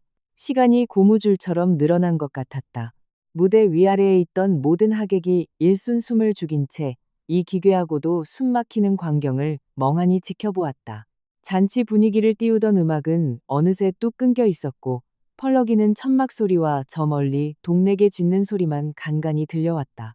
최수민의 품에 안겨있던 딸아이가 칭얼거리기 시작했다. 최수민의 입가에 걸려있던 가증스러운 미소는 온데간데 없이 사라졌고 그 자리에 점점 커지는 공포와 불안이 스멀스멀 피어올랐다. 그녀는 바들바들 떨리는 입술로 무어라 말을 하려 했지만 목소리가 나오지 않았다. 그저 본능적으로 품 안의 여자아이를 부서져라 꽉 껴안으며 상체를 뒤로 움츠릴 뿐이었다. 강민재의 낯빛도 시시각각 변하고 있었다. 자기 연설을 방해받은 불쾌함에서 당혹감으로 다시 섬뜩한 불안감으로 바뀌어갔다. 그는 제 엄마를 봤다가 최수민을 봤다가 마침내 자기 엄마가 무섭게 쳐다보고 있는 그 피덩이 아들놈 얼굴로 시선을 돌렸다. 그의 머릿속에서 뭔가가 삐하며 이명까지 울리는 듯했다. 이명숙 여사는 무려 30초나 아이를 노려보았다. 30초 후 그녀는 목이 돌아가듯 기괴하게 천천히 고개를 돌려 백지장처럼 질려있는 최수민에게 얼음 조각 같은 시선을 내리꽂았다. 그녀의 입술이 파르르 떨리기 시작했다. 무서워서가 아니었다. 극도의 분노로 통제력을 상실한 떨림이었다. 그녀가 입을 열었다. 큰 목소리도 아니었고 심지어 탁하게 갈라진 소리였지만 극도로 억눌린 살기가 서려 있어 글자 하나하나가 우박처럼 정적을 뚫고 쏟아졌다. 아래에 있던 100여 명의 하객들 고막에 선명하게 꽂혔다. 최수민. 그녀는 최수민을 이름 석자로 불렀다. 며느리라는 호칭도 떼어버린 화상을 입을 만큼 차갑고 서늘한 부름이었다. 최수민의 몸이 눈에 띄게 크게 흠칫했다. 품에 안긴 여자아이가 놀랐는지 앙칼지게 으앙 하고 울음을 터뜨렸다. 그 날카로운 아기 울음소리가 숨막히는 마당에 칼을 긋듯 울려 퍼졌다. 이명숙 여사는 아기 울음소리 따윈 귓등으로도 듣지 않았다. 그녀의 눈은 오직 최수민 하나만 잡아먹을 듯이 노려보며 피가 얼어붙을 듯한 목소리로 또박또박 물었다. 말해봐라, 이 핏덩이 새끼. 그녀는 품 안에서 멍하니 있는 사내아이를 최수민 쪽으로 확 치켜들었다. 목소리가 찢어질 듯 날카롭게 치솟았다. 대체 어느 놈 씨를 받은 거냐? 엄마, 미쳤어요? 대체 무슨 소리를 하는 거예요? 가장 먼저 이성을 잃고 발작한 건 최수민이 아니라 강민재였다. 그의 얼굴에 피가 싹 빠져 허옇게 질려버렸고 마이크를 쥔 손이 달달 떨렸다. 그는 어떻게든 악을 써서라도 이 재앙 같은 상황을 덮어버리려는 듯 고래고래 소리를 질렀다. 하지만 이명숙 여사는 아들 쪽은 쳐다보지도 않았다. 여전히 뱀처럼 최수민만 노려볼 뿐이었다. 평생 남들 앞에선 점잖은 교장 사모님 행세를 하던 그 눈동자에 지금은 지옥불이 활활 타오르고 있었다. 완전히 농락당하고 가문의 얼굴에 똥칠을 당했다는 씻을 수 없는 치욕과 폭주뿐이었다. 내가 미쳐? 내가 헛소리를 해? 그녀는 갑자기 귀신처럼 웃음을 터뜨렸다. 찢어질 듯 날카롭고 늑수그레한 그 웃음소리에 사람들은 뒷목에 소름이 쫙 돋았다. 다음 순간 이명숙 여사는 품에 안고 있던 사내아이를 강민재의 가슴팍에다 거의 내던지듯 밀쳐버렸다.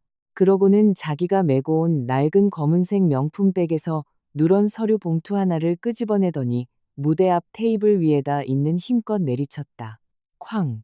소리 자체는 그렇게 크지 않았지만 마당 안의 바람마저 뚝 멈춘 듯 했다. 내년이 맨날 입에 쌍둥이 남매. 쌍둥이 남매 달고 살면서 네가 얼마나 잘난 줄 알고 얼마나 복덩이인 줄 알고 동네방네 설쳤지. 이명숙 여사는 서류 봉투를 삿대질하며 온몸을 부들부들 떨었다. 토해내는 말들은 핏물이 배어 나오듯 또렷했다. 강민재, 저 여우 같은 년이 너한테 말 안 하디? 그녀는 한 걸음 앞으로 다가가 아들의 뺨을 후려치듯 한 글자 한 글자 내뱉었다. 저 핏덩이들, 내 핏줄 아니다. 와! 순식간에 마당이 뒤집어졌다. 누군가 숨을 헉 들이마시는 소리, 들고 있던 찻잔을 바닥에 떨어뜨려 와장창 깨지는 소리가 들렸다. 맨 앞줄에 앉아있던 친척 할아버지 몇 명은 용수철처럼 튀어오르며 의자 다리가 시멘트 바닥을 긁는 날카로운 소음을 냈다. 뭐라고? 강민재는 눈이 시뻘겋게 충혈된 채 아이를 안은 팔을 덜덜 떨면서도 본능적으로 애를 더 꽉 끌어안았다. 마치 누가 빼앗아가기라도 할 것처럼. 엄마, 제정신이에요? 오늘이 무슨 날인데 여기서 이딴 미친 소리를 해요. 내가 미쳤다고? 이명숙 여사의 목소리가 단박에 하늘을 뚫고 올라갔다. 내가 진짜 미쳤으면 오늘까지 꾹 참고 여기서 이 많은 사람 다 보는 앞에서 까발리진 않았을 거다. 그녀는 파들파들 떨리는 손가락으로 최수민의 코앞을 가리켰다. 네가 말해봐. 네 입으로 직접 짓거려 보라고. 내년이 새생명센터 가서 무슨 시술을 쳐받았는지. 내 배때기에서 나온 저 새끼들이 대체 네 집시하신지 당장 말해. 최수민은 이미 피가 한 방울도 남지 않은 백지장 얼굴이었다. 안고 있던 딸아이를 쥔 팔이 나무 토막처럼 굳어버렸다. 그녀는 사시나무 떨듯 입술을 달달거리다가 간신히 한마디를 쥐어짜냈다. 어머니. 뭔가 단단히 오해를 하셨나 본데. 애들 놀라요. 여기서 이러지 마시. 닥쳐, 이 전년아. 이명숙 여사가 호통을 치며 말을 싹둑 잘랐다.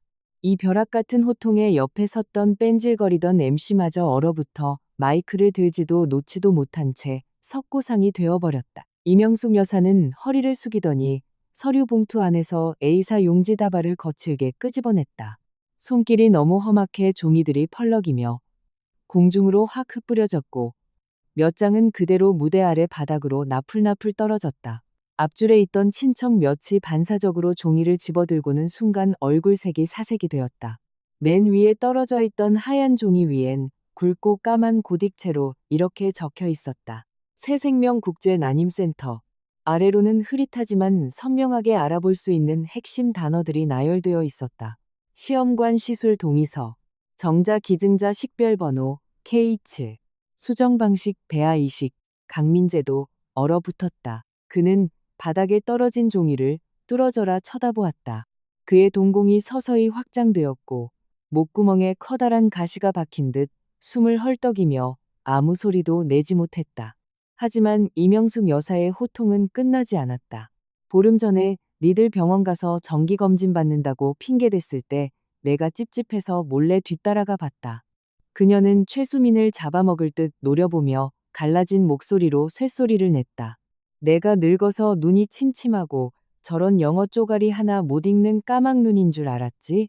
아무리 그래도 내 시동생 아들놈, 내 조카 새끼 이름 하나 못 알아볼 만큼 멍청하진 않다. 이 폭탄 같은 한마디에 마당은 아수라장을 넘어 그야말로 발칵 뒤집혔다. 조카랍고 시동생 아들이라 카면 강동호 아이가. 아이고 맙소사. 진짜가. 그때였다. 뒷줄 구석에 화려한 꽃무늬 셔츠를 입고 뒷짐진 채 구경이나 하려던 젊은 남자 하나의 얼굴이 밀랍처럼 하얗게 굳었다. 그는 반사적으로 뒷걸음질을 쳤지만 몰려있던 사람들 벽에 부딪혀 하마터면 뒤로 나자빠질 뻔했다. 그 남자가 바로 강민재의 사촌 동생 강동호였다. 이명숙 여사가 매처럼 고개를 챔돌려 도망치려던 강동호에게 칼날 같은 시선을 박아버렸다. 강동호, 너 어딜 도망가. 새생명센터 기증자 K7이 너 맞지? 내 놈이 반년 동안 무려 7번이나 그 병원 들락거린 거 내가 다 확인했다. 맨날 시내에 친구 만나러 간다고 뺀질거리더니 네가 만난 친구가 네 사촌형 마누라 배때기였냐. 순간 잔칫집 전체에 소름 끼치는 정적이 내려앉았다. 숨소리조차 들리지 않았다. 강동호는 다리에 힘이 풀려 그 자리에서 무릎을 꿇을 뻔했다. 큰어머니, 저 안 그래 심더. 오해. 안 그래? 이명숙 여사가 짐승처럼 무대에서 뛰어내려 가더니 그대로 강동호의 뺨을 온 체중을 실어 냅다 후려갈겼다. 짝!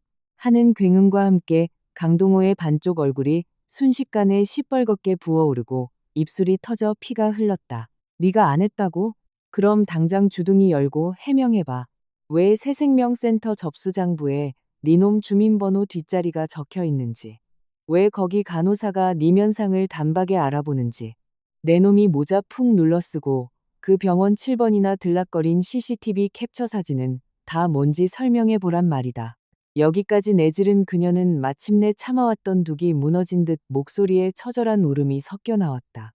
나 이명숙이 평생 교장 사모님 소리 들으면서 동네에서 점잖게 체면 지키고 살았다. 늙음하게 하늘이 도와 우리 강씨 가문의 대를 이을 복덩이를 내려준 줄 알았더니 그녀는 팩 돌아서서 여전히 무대 위에서 덜덜 떨고 있는 최수민을 핏발선 눈으로 응시했다. 눈물이 주룩주룩 흘러내렸지만 그건 슬퍼서 우는 게 아니었다. 억울하고 통탄해서 피를 토하는 눈물이었다. 근데 내년이 감히 근본도 모를 남의 새끼를 뱃속에 집어넣어 놓고 강씨 집안 핏줄이라고 사기를 쳐. 우리 집안더러 평생 뻐꾸기 새끼나 키우면서 동네방네 바보 등신 잡히라고 이딴 짓거리를 벌여? 최수민, 네가 인간이냐? 네가 감히 나를, 우리 집안을 이렇게 능멸해. 최수민의 뻔뻔함도 마침내 박살이 났다. 품 안의 딸아이가 찢어지게 울어대는데도 그녀는 아무 소리도 듣지 못하는 사람처럼 얼굴에 마지막 핏기마저 증발해버렸다. 입을 벌려 해명을 하려 했지만 덜덜덜 턱관절만 떨릴 뿐이었다. 자기를 생으로 씹어먹을 듯한 시어머니의 살깃띤 눈동자. 그리고 바로 옆에서 넋이 나가버린 강민재의 얼굴을 번갈아 보며 그녀는 온몸을 경련하듯 떨었다. 아, 아니에요. 진짜 그런 거 아니에요. 여보, 민재씨, 내 말 좀 들어봐. 그녀가 허우적거리며 강민재 쪽으로 한 걸음 다가갔다. 하지만 강민재는 마치 불에 데인 사람처럼 비명을 지르며 펄쩍 뒤로 물러섰다. 그 한 걸음의 거부가 너무도 빠르고 잔인해서 최수민은 무대 한가운데 박제된 채 공포에 질린 비명을 지르고 말았다. 강민재는 최수민을 미친 듯이 노려보았다. 그의 얼굴 근육이 기괴하게 일그러지며 무너져 내렸다. 경악, 치욕, 분노, 믿을 수 없다는 현실 부정이 뭉뚱그려져 하나의 기괴한 덩어리가 되었다. 너, 나 속였냐? 그의 목소리는 다 찢어진 천 조각처럼 갈라져 있었다. 최수민, 당장 똑바로 말해. 이거 진짜야, 가짜야? 아니야, 안 속였어. 최수민이 마침내 바닥에 주저앉아 엉엉 울음을 터뜨렸다. 아기를 안은 채로 그의 다리에 매달리려 발버둥 쳤다. 여보, 민재씨, 저 어머니 말씀 듣지 마. 누가 우리 사이 이간질한 거야. 어머니 나 원래 안 좋아하셨잖아. 그래서 저러시는 거라고. 그럼 이건 뭔데? 이명숙 여사가 무대 위로 다시 올라와 쥐고 있던 남은 종이 뭉치를 그녀의 면상에다 확 뿌려버렸다. 팔랑거리며 바닥에 떨어진 종이들, 하얀 바탕에 까만 글씨, 새생명센터의 카드 영수증, 그리고 결정적으로 프린트된 CCTV 화면들. 강동호가 캡모자와 마스크를 쓰고 난임센터 정문을 들어가는 모습과 그 아래 선명하게 찍힌 시간, 날짜, 주차 기록까지 완벽한 증거였다. 마침내 구경하던 하객들 사이에서 원색적인 쌍욕이 터져나왔다. 아이고마, 더러버서 구역질 나 죽겠네. 돈 보고 시집 온 것도 모자라서 남의 씨를 받아와? 이거 완전 강교장댁 얼굴에 똥칠을 해뿔고만. 쌍둥이 남매라고 아주 온 동네 떠나가라 자랑하더니 애비가 강민재가 아니라 사촌 동생이란 말이가? 아이고 더러버라. 비수 같은 쑥덕거림이 수천 개의 바늘이 되어 강민재의 귓구멍으로 파고들었다. 그는 뼈마디가 탈골될 듯 온몸을 떨기 시작했다. 멍하니 안고 있던 사내아이를 쥔 팔이 점점 경직되더니 자기도 모르게 무지막지한 힘이 들어갔다. 숨이 막힌 갓난아기가 자지러지게 비명을 지르며 울기 시작했다. 두 핏덩이들의 울음소리가 허공을 맴돌며 뒤엉켰고 화려하고 성대하게 준비됐던 강 가문의 백일잔치는 그야말로 시궁창보다 못한 막장 난장판으로 전락하고 말았다. 바로 그때 난장판이 된 와중에 내 휴대전화가 짧게 진동했다. 이모가 보내온 실시간 페이스타임 화면이었다. 화면이 심하게 흔들리긴 했지만 무대 위에서 벌어지는 처절한 진흙탕 싸움은 눈앞에서 보듯 생생하게 잡히고 있었다. 연달아 이모가 보낸 카톡이 떴다. 이제 온나. 나는 화면을 끄고 천천히 자리에서 일어났다.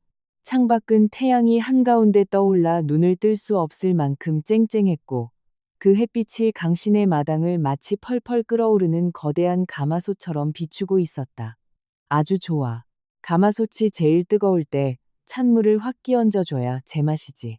나는 노트북을 덮고 미리 준비해둔 또 다른 선물이 담긴 빳빳한 검은색 서류 봉투를 챙겨 들었다. 차키를 쥐고 우아하게 방을 나섰다. 10분 뒤 나는 또각또각 힐 소리를 내며 아수라장이 된 강신의 집 앞마당 인파 속을 유유히 헤치고 들어갔다. 누군가 먼저 나를 알아보고는 헛것을 본 듯 경악하며 말을 더듬었다. 윤서진. 그 소리에 썰물이 빠지듯 사람들이 고개를 돌렸다. 순식간에 수백 개의 시선이 나에게 꽂혔다. 그 눈빛들엔 충격, 멋쩍음, 남의 불행을 즐기는 도파민, 그리고 마침내 깨달음이 뒤섞여 있었다. 불과 몇 시간 전까지만 해도 이 사람들의 입에 오르내리던 나였다. 애도 못 낳고 기도 세서 시댁에서 쫓겨난 불쌍하고 독한 전처. 하지만 지금 가장 처참하고 추악하게 무너져 내리는 이 생지옥 한가운데에 내가 너무나도 멀쩡하고 당당한 모습으로 나타난 것이다. 무대 위에서 반쯤 미쳐가던 강민재도 나를 발견했다. 그는 벼락을 맞은 사람처럼 그 자리에 딱딱하게 굳어버렸다. 극도의 수치심과 분노로 일그러져 있던 그의 눈빛에 그보다 훨씬 깊고 소름 끼치는 공포가 확 밀려드는 것이 보였다. 그는 내가 절대 의미 없는 짓을 하는 부류가 아니라는 걸 누구보다 잘 알고 있었다. 내가 굳이 여기까지 걸음을 했다는 건 그저 한가하게 팝콘이나 뜯으러 온 게 아니라는 뜻이니까. 나는 한 걸음, 한 걸음 무대를 향해 걸어 올라갔다. 내 스틸레토 힐이 임시 합한 무대를 밟는 소리가 경쾌하고도 안정적으로 울려 퍼졌다. 또각, 또각, 또각. 그 발소리 하나하나가 이 구역질 나는 막장극에 종지부를 찍는 사형 선고의 카운트다운 같았다. 수많은 눈동자들이 튀어나올 듯 나를 주시하는 가운데 나는 무대 정중앙에 섰다. 먼저 이명숙 여사에게 시선을 던지며 아주 정중하게 목례를 했다. 오랜만에 뵙습니다, 어머니. 그러고는 강민재를 쳐다보았다. 여전히 남의 핏덩이를 꽉 끌어안고 있는 그의 얼굴은 막 무덤에서 파낸 시체처럼 잿빛으로 죽어 있었다. 나는 예의 바르다 못해 상냥한 미소를 지으며 입을 열었다. 내가 아주 기막힌 타이밍에 맞춰온 것 같네. 말을 마치자마자 나는 들고 온 검은색 서류 봉투를 무대 앞 테이블 위에 보란 듯이 툭 내려놓았다. 이명숙 여사님이 가져오신 서류가 그 아이들이 강민재 네 핏줄이 아니라는 걸 증명하는 거라면 내가 가져온 이 서류는 나는 고개를 들어 덜덜 떨기 시작한 강민재의 두 눈을 똑바로 응시했다. 잘 나가는 인생의 승리자이신 강 대표께서 뻐꾸기 아빠가 된 것도 모자라 곧 파산 통지서까지 쌍으로 받게 생겼다는 걸 증명해 줄 거거든. 나는 봉투를 열고 맨 위에 있던 서류를 끄집어내 테이블 위에 탁 소리 나게 엎어두었다. 바람이 불어 A사 용지 모서리가 펄럭이며 싸라락 하는 건조한 소리를 냈다. 모든 사람의 숨소리가 탱고 시선이 그 서류로 빨려 들어갔다. 나는 서둘러 설명하지 않고 강민재만 빤히 쳐다보며 얼음장같이 차분한 목소리로 말했다. 넌 항상 내가 회사에서 꺼져도 태성기술은 아무 문제 없이 잘 굴러갈 거라고 떵떵거렸지. 좋아. 오늘 이 동네 분들 다 모인 김에 네 회사 장부가 어떻게 썩어 문드러졌는지 낱낱이 브리핑해 줄게. 강민재의 낯빛이 순식간에 보라색으로 변했다. 애를 안고 있는 손가락 관절이 하얗게 튀어나왔다. 윤서진, 너 여기서 무슨 짓이야? 이건 내 집안일이야. 네가 낄 자리 아니라고. 집안일? 나는 가볍게 그의 말을 자르고 시선을 돌려 그가 안고 있는 남의 핏덩이를 한번 스윽 훑은 뒤 다시 그의 낯짝에 꽂았다. 방금 전까지만 해도 마이크 부여잡고 온 동네 사람들이 다 알도록 네가 얼마나 엑시트 대성공을 거뒀고 가정이 완벽한지 나불대지 않았어? 네가 그렇게 관종짓을 좋아하니까 내가 끝까지 아주 떠들썩하게 만들어 주려고 온 거잖아. 나는 두 번째 서류 뭉치를 뽑아 무대 맨 앞줄에 멍하니 서 있던 동네에서 평생 세무사 일을 하신 최 어르신께 쓱 내밀었다. 최 세무사님, 평생 장부 만지신 분이니 이것 좀 보시고 동네 분들께 대신 설명 좀 해주세요. 최 어르신은 멈칫하더니 강민재와 나를 번갈아 보고는 떨리는 손으로 서류를 받아들었다. 돋보기를 코끝에 걸치고 서류를 들여다보던 그의 미간에 순식간에 깊은 주름이 푹 파였다. 이건 태성기술 최근 3개월치 법인 계좌 거래 내역서 아이가. 나는 산뜻하게 고개를 끄덕였다. 맞습니다. 그리고 그 밑엔 기업 대출 신용장, 담보 제공 계약서, 그리고 가장 최근에 받은 투자의 풋옵션 조항서가 있죠. 아주 간단하게 요약하자면 나는 몸을 챈돌려 쥐 죽은 듯 조용해진 하객들을 향해 또박또박 외쳤다. 강민재 저 인간이 회사에서 담보로 잡을 수 있는 건 뼈다귀까지 싹 다 긁어서 은행에 저당 잡혔단 소립니다. 사옥, 법인 차량, 본인 지분, 연구 장비, 심지어 앞으로 3년 동안 들어올 매출 채권까지 모조리 다 서명해서 넘겼죠. 그러고는 다시 테이블에 놓인 제일 두꺼운 계약서를 손가락으로 툭툭 쳤다. 그런데 강민재가 VC들 눈속임하려고 허세 부리며 언론 플레이했던 그 100억 원짜리 대형 수주 계약. 저거 완전 페이퍼 가짜 계약서야. 우와. 아, 무대 아래가 또 한 번 화산 폭발하듯 터졌다. 가짜랐고 MOU 체결됐다 하지 않았나? 저번 달에 강 교장 영감이 자기 아들네 회사 코스닥 상장한다고 온 동네 자랑을 하고 다녔는데 강민재의 눈동자에 걷잡을 수 없는 극도의 공포가 번졌다. 그는 당장이라도 피를 토할 듯 목청을 높였다. 개소리 마. 윤서진, 너 여기서 주둥이 함부로 털지 마. 그건 우리 회사 최고 극비 영업 기밀이야. 너같이 다 잘린 년이 대체 무슨 근거로 그딴 헛소리를 짓거려. 무슨 근거냐고? 나는 실소했다.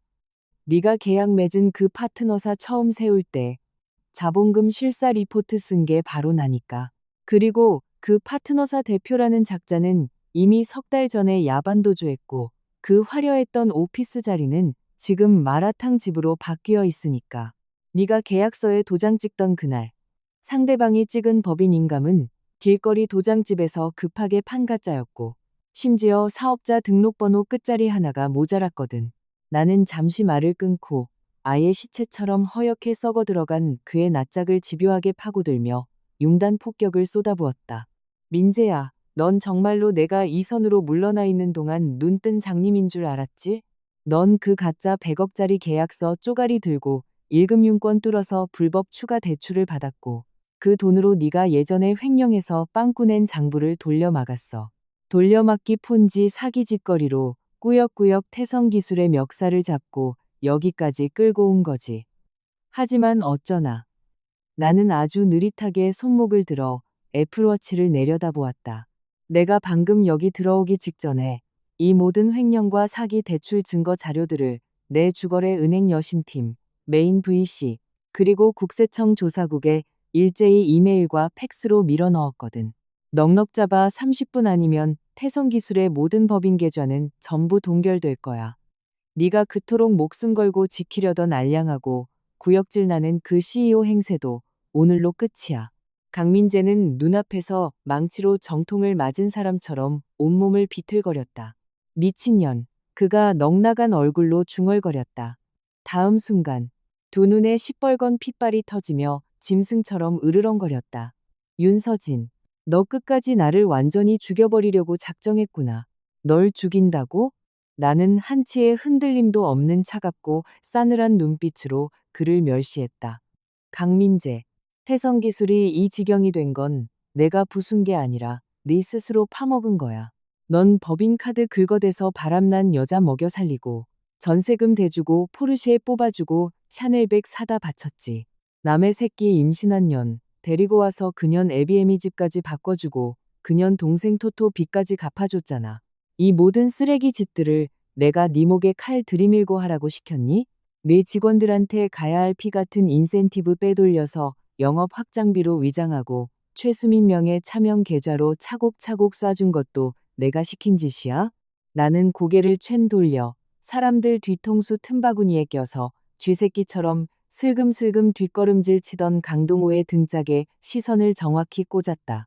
그리고 네 소중한 정자기증자 사촌 동생 강동호 씨. 네가 회사 공금으로 저 새끼 뒤 닦아준 돈이 얼마인지 내가 여기서 액수 단위까지 읊어줘 볼까? 강동호는 윽소리를 내며 다리가 풀려 그 자리에 털썩 주저앉았다. 이명숙 여사가 불을 뿜는 눈으로 고개를 챈돌렸다. 강동호, 이 호로 자식, 니놈 새끼가 기어이 내 아들내미 회사 돈까지 훔쳐 묵었나? 강동호는 파들파들, 입술만 떨뿐 쥐 죽은 듯 아무 말도 하지 못했다.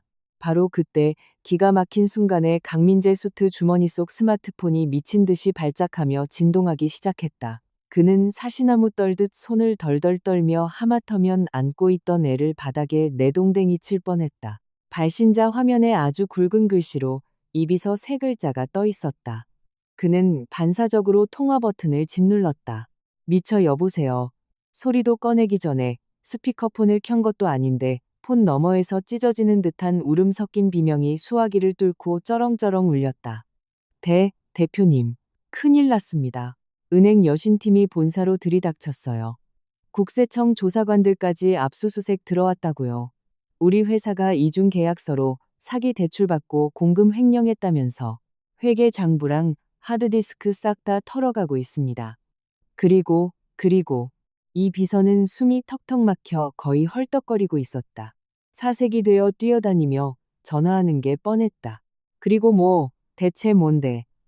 강민재가 눈이 뒤집혀 악을 썼다. 전화기 너머에서 2초간 정적이 흐르더니 이내 멘탈이 박살난 절망적인 비명이 터져 나왔다. 그리고 윤서진 전 디렉터님이 쥐고 계시던 핵심 알고리즘 특허 전용 실시권. 오늘 정오 12시 기점으로 전면 회수 처리됐다는 내용 증명이 날아왔어요. 우리 회사 메인 솔루션 이제 단 한 줄도 쓸 수 없다고요. 끝났어요. 태성기술 완전 상장 폐지 각이라고요. 강민재의 핏기 없는 소나귀에서 스마트폰이 미끄러져 바닥으로 처박혔다. 액정이 쩍 갈라지며 바스러졌지만 통화는 끊기지 않았다. 이 비서의 거의 울부짖는 소리가 끊어질 듯 이어졌다. VC들 지금 콜옵션 행사하겠다고 아우성치고 직원들도 짐 싸고 다 들고 일어났어요. 대표님 빨리 좀 오세요. 이러다 회사 진짜 공중분해 되게 생겼단 말이에요. 순식간에 강씨 집 앞마당은 무덤처럼 적막해졌다. 방금 전까지만 해도 북적대고 왁자지껄하던 백일잔치 분위기는 온데간데 없고 갓난아기의 기지러지는 울음소리마저 소름 끼치게 낯설게 들렸다. 모두의 시선이 강민재에게 고정되었다. 불과 10분 전만 해도 무대 위에서 세상을 다 가진 듯 거들먹거리며 자신이 완벽한 인생 승리자라고 떠벌리던 사내. 지금 그는 자기 씨도 아닌 남의 핏덩이를 안고 뻘겋게 칠해진 현수막과 천막 쪼가리 밑에 서서 얼굴은 미라처럼 쪼그라들고 입술을 덜덜 떨고 있었다. 구름 위에 떠 있다가 단 한 발짝 만에 시궁창 바닥으로 머리부터 처박힌 꼴이었다. 최수민은 이성을 완전히 놔버렸다. 그녀는 여자아이를 부둥켜 안고 거품을 물듯 소리쳤다. 여보, 오빠, 제 말 듣지 마. 윤서진 전현 악독해서 쳐도른 년이야. 다 작정하고 지어낸 거라고. 오빠 빨리 말 좀 해봐. 전현이 짓는 거 다 새빨간 찌라시라고 빨리 사람들한테 소리쳐. 거짓말? 나는 픽하고 실소를 흘렸다. 그리고 서류 봉투 맨 밑바닥에서 마지막 A사용지를 천천히 뽑아들었다.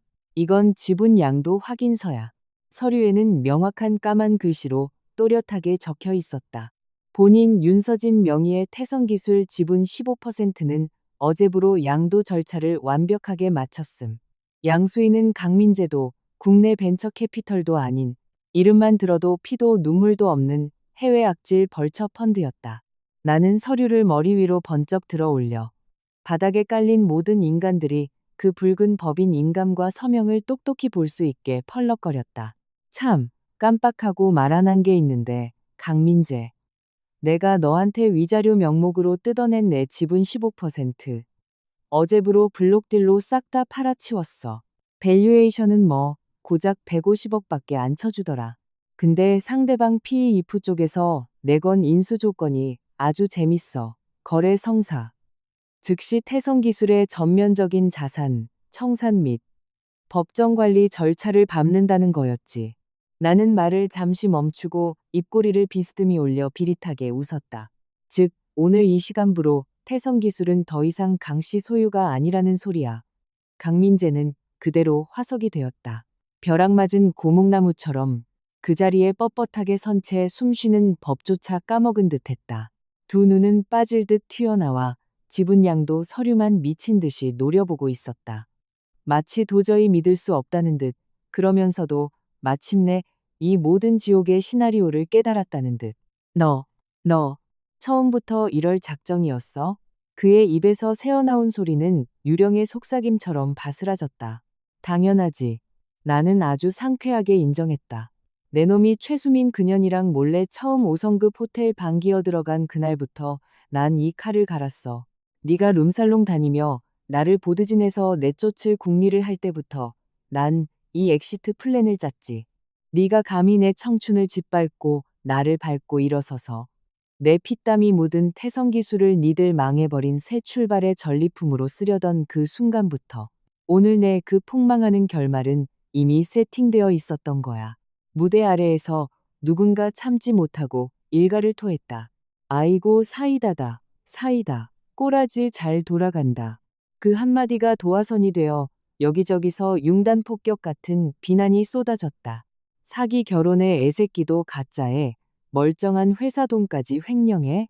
저저 강교장 댁 아들놈 완전 못쓸 놈 아이가. 강교장 영감 평생 쌓은 채면 저놈이 시궁창에 다 처박았네. 아까 내가 입에 침 마르도록 칭찬한 게 억울해 죽겠구마. 빈 깡통 사기꾼 놈한테 카악템. 어디 근본도 없는 남의 집 뻐꾸기 새끼를 들고 와가. 강씨 집안 핏줄이라고 사기를 치고 온 동네 사람 밥을 먹이려 들어? 구역질 나서 국수 한 젓가락도 못 넘기겠네.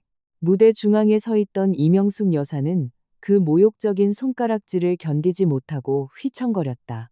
하마터면 바닥에 나뒹굴 뻔한 걸 간신히 테이블 모서리를 짚고 버텼다. 그녀의 공허한 눈빛이 강민재를 훑고 최수민을 찌르고 마지막으로 핏덩이 두 마리에게 꽂혔다. 그 눈빛엔 남은 희망이라곤 일도 없는 완벽한 사형 선고가 담겨 있었다. 강민재, 이명숙 여사의 입술이 파들파들 떨렸다. 네 이놈, 네가 기어이 우리 강씨 집안 대대로 물려온 체면을 개똥밭에 지식이고 마는구나. 강민재는 입을 뻐끔거렸다. 어떻게든 해명을 하려 발버둥 치는 것 같았지만 목구멍에선 단 한마디의 변명도 나오지 않았다. 이 지경까지 왔는데 대체 무슨 입으로 무슨 해명을 할 수 있단 말인가. 새끼는 자기 핏줄이 아니오. 그 잘난 찐사랑 마누라는 희대의 사기꾼이오. 회사는 남의 손에 넘어가 공중분해됐다. 하지만 그를 가장 미치게 만드는 최고의 조롱거리는 자기 인생에서 가장 찬란해야 할 엑시트 정점의 날에 온 고향 사람을 땜셔놓고 자기가 얼마나 바닥이고 쓰레기인지 천하에 라이브로 중계했다는 사실이었다. 그의 꼴을 가만히 내려다보고 있자니 문득 지독한 현타와 권태가 밀려왔다. 이만하면 됐다. 청사는 충분히 끝났다. 나는 서류를 툭 털어 봉투에 쑤셔 넣고 뒤돌아 무대를 내려가려 했다. 그때였다. 거대한 멘탈 붕괴에서 간신히 한 줌의 이성을 부여잡은 강민재가 안고 있던 갓난애를 움켜쥔 채 미친 듯이 앞으로 한 발짝 튀어나왔다. 윤서진. 그의 목소리는 피투성이가 된 짐승의 절규 같았다. 나는 걸음을 멈췄지만 고개는 돌리지 않았다. 등 뒤로 2초간 정적이 흐르더니 이내 극도로 떨리는 음성으로 그가 한 글자 한 글자 처절하게 물어왔다. 너, 나를 단 한 번도 사랑한 적 없었어? 나는 마침내 고개를 돌렸다. 내 시야에 들어온 건 구토가 쏠릴 만큼 일그러지고 잿빛으로 부서진 루저의 상판대기였다. 과거 허름한 신림동 자취방에서 나를 끌어안고 나만 믿어 내 평생을 바쳐서 너 벤츠 태워줄게라며 호기롭게 웃던 그 반짝이던 청년은 이미 영원히 사라지고 없었다. 나는 그를 쳐다보며 아주 맑게 소리내어 웃었다. 사랑했지. 사랑했으니까 그 아무것도 없는 흙수저 밑바닥부터 널 뒷바라지에서 여기까지 올려놓은 거 아니겠니? 하지만 참 아쉽게도 내 시선이 그의 머리부터 발끝까지 벌레 보듯 차근차근 훑어내렸다. 내가 너한테 던져줬던 그 아까운 진심은 네 스스로 쉰내 나게 다 처발라 버렸잖아. 지금 네 꼬락선이 아주 딱 어울려. 네가 뿌린 대로 돌려받은 거야. 말을 끝내고 나는 더 이상 단 1초도 지체하지 않았다. 하이힐 소리를 또각또각 울리며 당당하게 무대를 걸어 내려왔다. 등 뒤에서는 마침내 둑이 터진 듯한 오열과 쌍욕, 물건 없는 소리, 아기들의 찢어지는 울음소리가 대폭발을 일으켰다. 하지만 나는 단 한 번도 뒤돌아보지 않았다. 오늘 이 시간부로 이 쓰레기장 같은 일들은 나와 단 1%의 교집합도 없으니까. 내가 떠난 뒤 강민재는 제 아버지의 무자비한 뺨 세례를 맞고서야 정신을 차렸다. 그 매는 어찌나 독하고 매서운지 평생 교장으로 살며 꼿꼿이 세워온 노인의 체면을 한 방에 박살낸 불효자에 대한 화산 같은 분노가 벼락처럼 꽂혔다. 강민재의 고개가 휙 돌아갔고 안고 있던 갓난애를 하마터면 땅바닥에 내동댕이 칠 뻔했다. 이 천하의 호로자식 같으니라고. 강 교장은 심장이 터질 듯 씩씩거리며 삿대질을 해댔다. 중풍 맞은 노인처럼 팔이 덜덜 떨렸고 안면 근육이 뒤틀려 있었다. 내 놈이 무슨 낯짝으로 감히 여길 서 있어. 내 놈 새끼가 우리 강씨 가문 조상님들 얼굴에 아주 시궁창 똥물을 들이부었어. 아까까지만 해도 찻잔을 부딪히며 아부와 알랑방구를 떨던 하객들은 마치 똥물 튈까 겁나는 바퀴벌레들처럼 썰물 빠지듯 자리를 피해버렸다. 아예 눈을 내리깔고 못 본 척하는 놈, 허둥지둥 식구들 챙겨 주랭랑치는 놈들뿐이었다. 동네방네 떠들썩하던 백일잔치는 순식간에 반토막이 났고 붉은 천막과 번지르르한 청사초롱, 축자가 선명한 현수막만이 덩그러니 남았을 뿐 잔치집 마당은 이미 폐가보다 더 썩은 내가 진동하고 있었다. 최수민은 산발이 된 머리로 바닥에 주저앉아 짐승처럼 울부짖었다. 민재 오빠, 오빠, 내 말 좀 믿어줘. 그녀는 끊임없이 소리쳤지만 그 여자의 개소리를 들어줄 인간은 단 한 명도 남아있지 않았다. 이명숙 여사가 성난소처럼 돌진하더니 최수민의 품에 있던 여자아이마저 강제로 낚아채버렸다. 눈가에 핏발이 터져 시뻘건 원귀 같은 몰골이었다. 네, 내 딸 건드리지 마요. 최수민이 비명을 지르며 바짓가랑이를 잡으려 손을 뻗었다. 이명숙 여사는 역겨운 벌레를 피하듯 두 걸음 확 물러서며 쇳소리로 악을 썼다. 어디서 감히 주둥이를 함부로 찢어. 근본도 모를 호구 뻐꾸기 새끼를 들고 와서 감히 우리 집안 밥을 축내고 내 아들놈 피를 빨아먹고 강남 아파트며 포르쉐며 뜯어내. 우리가 아주 눈뜬 장님, 호구등신으로 보였지? 아니야, 남의 새끼 아니라고요. 최수민은 완전히 멘탈이 나간 년처럼 미친 듯이 고개를 저어댔다. 눈물 콧물이 범벅이 된 몰골이 처참했다. 여보, 제발 말 좀 해봐. 저 어머니한테 빨리 말 좀 하라고. 이 애들이 당신 핏줄이라고 좀 외쳐봐. 강민재는 그 자리에 목이 잘린 허수아비처럼 멍하니 서 있었다. 낯빛은 시체처럼 잿빛이었고 입술만 바르르 떨리고 있었다. 그가 말을 안 하는 게 아니었다. 성대가 끊긴 듯 단 한마디도 토해낼 수가 없었다. 방금 전 귓구멍에 꽂혔던 사형 선고 같은 전화 한 통이 그의 실낱 같은 멘탈마저 가루로 만들어버렸기 때문이다. 애새끼는 남의 종자가 맞고 회사는 진짜로 상패 상장 폐지 당하게 생겼다. 하지만 그를 진짜 미쳐버리게 만드는 가장 소름 돋는 공포는 이제 자기 소나귀에 남은 게 아무것도 없다는 완벽한 자각이었다. 알량한 체면도, 대표이사 명함도, 윤서진도 싹 다 사라졌다. 그가 그토록 으스대며 자랑하던 가슴 벅찬 새 출발 따위는 처음부터 끝까지 악취나는 사기극이었을 뿐이다. 바로 그때 지옥의 알람처럼 바닥에 떨어진 그의 스마트폰이 또다시 발작을 일으켰다. 이 비서였다. 그는 익사 직전 지푸라기라도 잡는 심정으로 덜덜 떨며 깨진 액정의 통화 버튼을 긁어내렸다. 이 비서.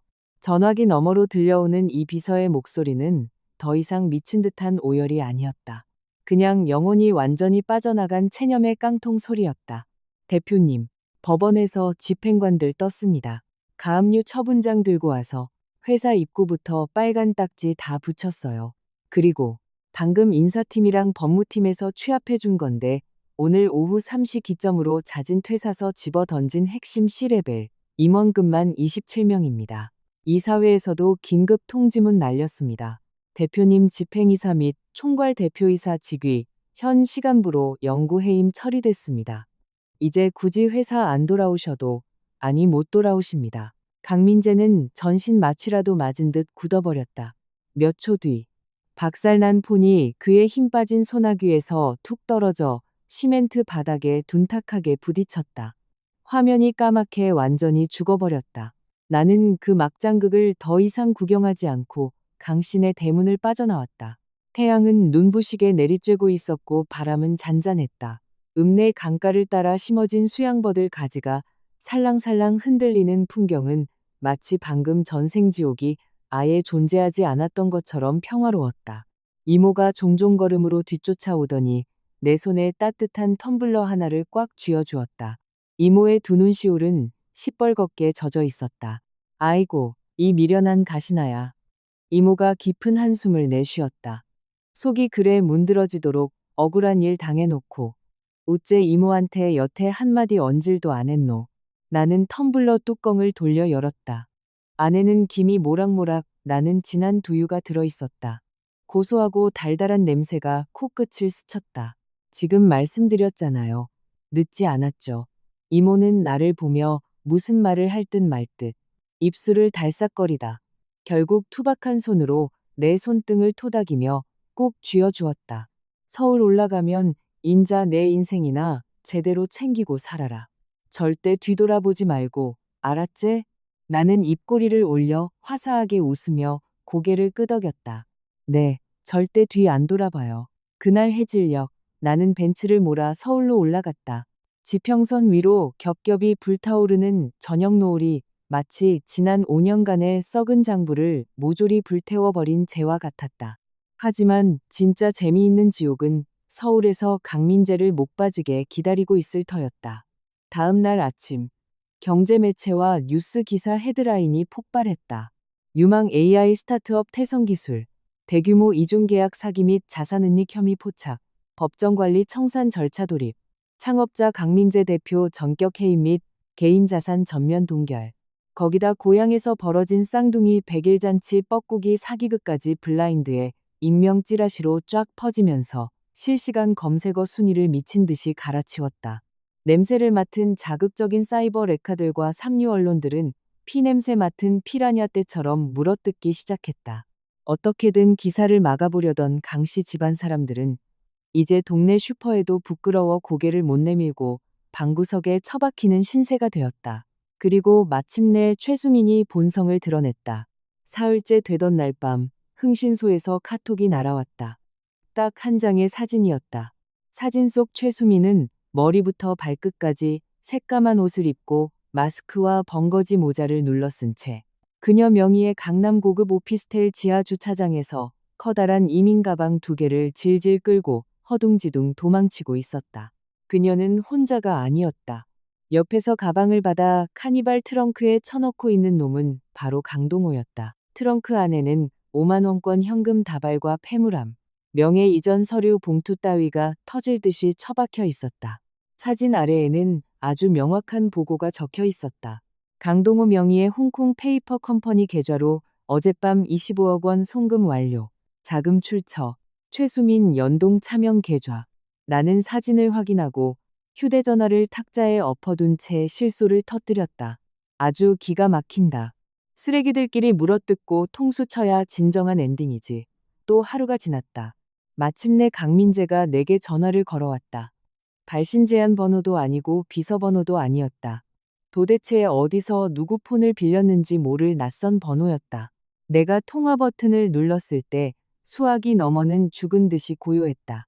오직 짐승처럼 거칠고 너덜너덜해진 숨소리만이 징그럽게 들려왔다. 십수초가 지나서야 그가 완전히 사포로 갈아낸 듯한 처참한 쇳소리로 입을 열었다. 서진아. 나는 그냥 건조하게 하고 대답했다. 수민이 그년이 도망쳤어. 이 네 글자가 그의 주둥이에서 튀어나오자 말로 형용할 수 없을 만큼 통쾌한 도파민이 정수리를 관통했다.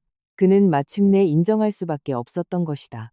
자신이 모든 걸 버리고 선택했던 평생의 운명적 찐사랑이 본질적으로는 그를 ATM기 겸 환승이별의 징검다리로 써먹고 튀어버린 한낱 꽃뱀 사기꾼이었다는 사실을. 나는 통유리창 앞에 서서 테헤란로에 꽉 막힌 퇴근길 불빛들을 내려다보며 아주 나른하게 대답했다. 아, 그래? 그년이 돈이 될 만한 건 모조리 다 훔쳐갔어. 그의 목소리가 경련을 일으키며 부들부들 떨렸다. 집문서, 은행 보안카드, 금고 열쇠, 심지어 애새끼들 앞으로 들어놓은 교육 적금까지 다 깨서 강동호 그 개새끼랑 같이 야반도주했다고. 동호 그 새끼 폰은 아예 꺼져 있고 본가에서도 연락이 안 돼. 서진아. 그는 한참을 말을 잇지 못하다가 이내 억장이 무너지는 소리로 중얼거렸다. 너 이거 전부 다 알고 있었지?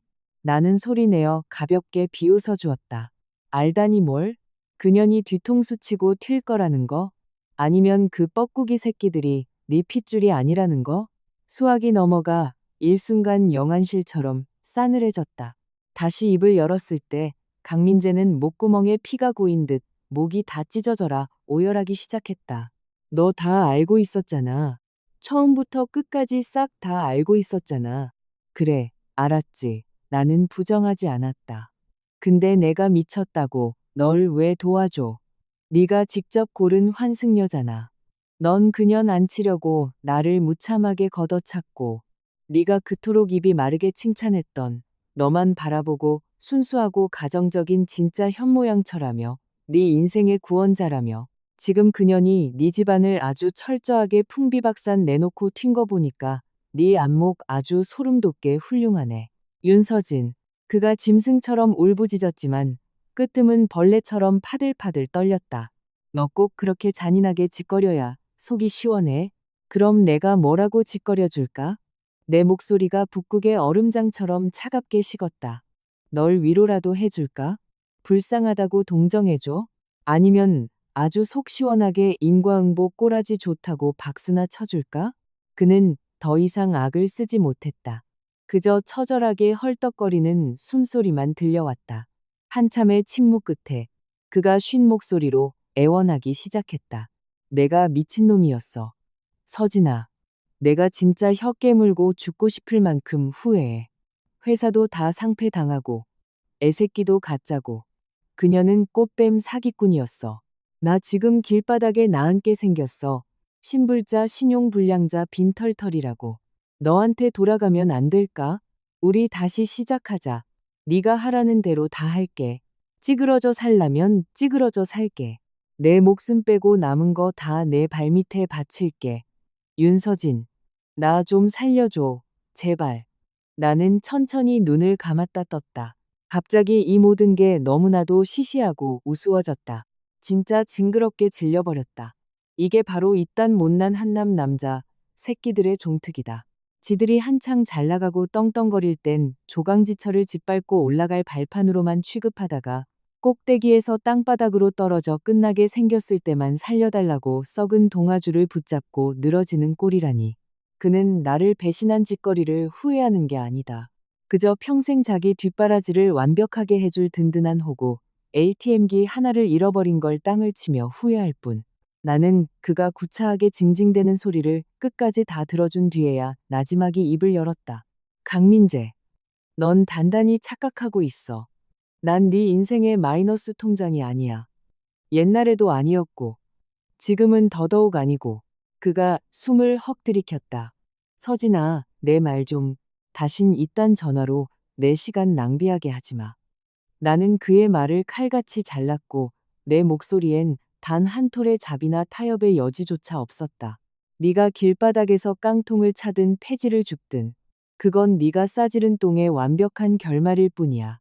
나랑 엮지 마. 역겨우니까. 말을 끝내자마자 나는 망설임 없이 종료 버튼을 눌렀다. 그리고 곧바로 그 구질구질한 번호도 차단 목록에 처박아 버렸다. 창밖으로 어둠이 무겁게 가라앉고 도시의 네온사인들이 찬란하게 불을 밝히기 시작했다. 나는 최고급 와인셀러에서 레드 와인을 반잔 따르고 푹신한 소파에 몸을 묻었다. 스마트폰이 짧게 부르르 떨렸다. 이모가 보낸 카톡 음성 메시지였다. 재생 버튼을 누르자 통쾌함이 가득한 이모의 목소리가 흘러나왔다. 아이곰의 속 시원한 거. 강민재 그 호로 자식. 오늘 낮에 고향 기어 내려와서 지네 아버지 엄니마당에 무릎 꿇고 싹싹 빌며 살려달라 카더라. 근데 강 교장 영감이 쳐다보지도 않고 쌍욕을 섞어가며 대문짝을 쾅 닫아붙여다. 물 한 모금 안 주고 내쫓았제. 이명숙 여사는 안에서 대성통곡을 하면서 우린 저딴 아들놈 낳은 적 없다고 호적 파버리겠다고 악을 쓰더라. 동네 사람들 인자 강민재 낯짝만 봐도 재수옴 붙는다고 침 출출 뱉고 피해서 댕긴다. 완전 인간 쓰레기 종자가 됐다 카이. 나는 가볍게 웃으며 그 카톡방을 나갔다. 그리고 내 구글 캘린더를 열었다. 다음 주 월요일 나는 대형 글로벌 PEF 사모펀드의 핵심 파트너를 만나 유망한 바이오테크 스타트업의 메인 투자권을 단판 지을 예정이다. 다음 달엔 홍콩으로 날아가 세계 최고 수준의 글로벌 MA 포럼에 VIP로 참석해야 한다. 내 앞에는 아직 눈부시게 길고 찬란한 커리어가 펼쳐져 있다.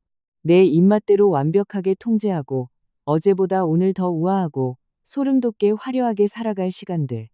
강민재? 그는 그저 내 화려한 레주메 이력서 한 구석에 진작에 손절매해버린 썩어 문드러진 과거의 폐기 기록일 뿐이다. 심지어 오답노트라는 이름표조차 아까운 쓰레기 찌꺼기. 나는 화려한 펜트하우스 샹들리에 조명 아래에서 와인잔을 가볍게 흔들었다. 핏빛처럼 검붉은 액체가 잔 벽을 타고 찰랑이며 은은한 빛을 뿜어냈다. 조금 늦게 찾아온 나의 완벽한 승리를 위한 작고 우아한 축배였다. 나는 이제야 비로소 오직 나만을 위한 완벽한 갓생을 살게 되었다.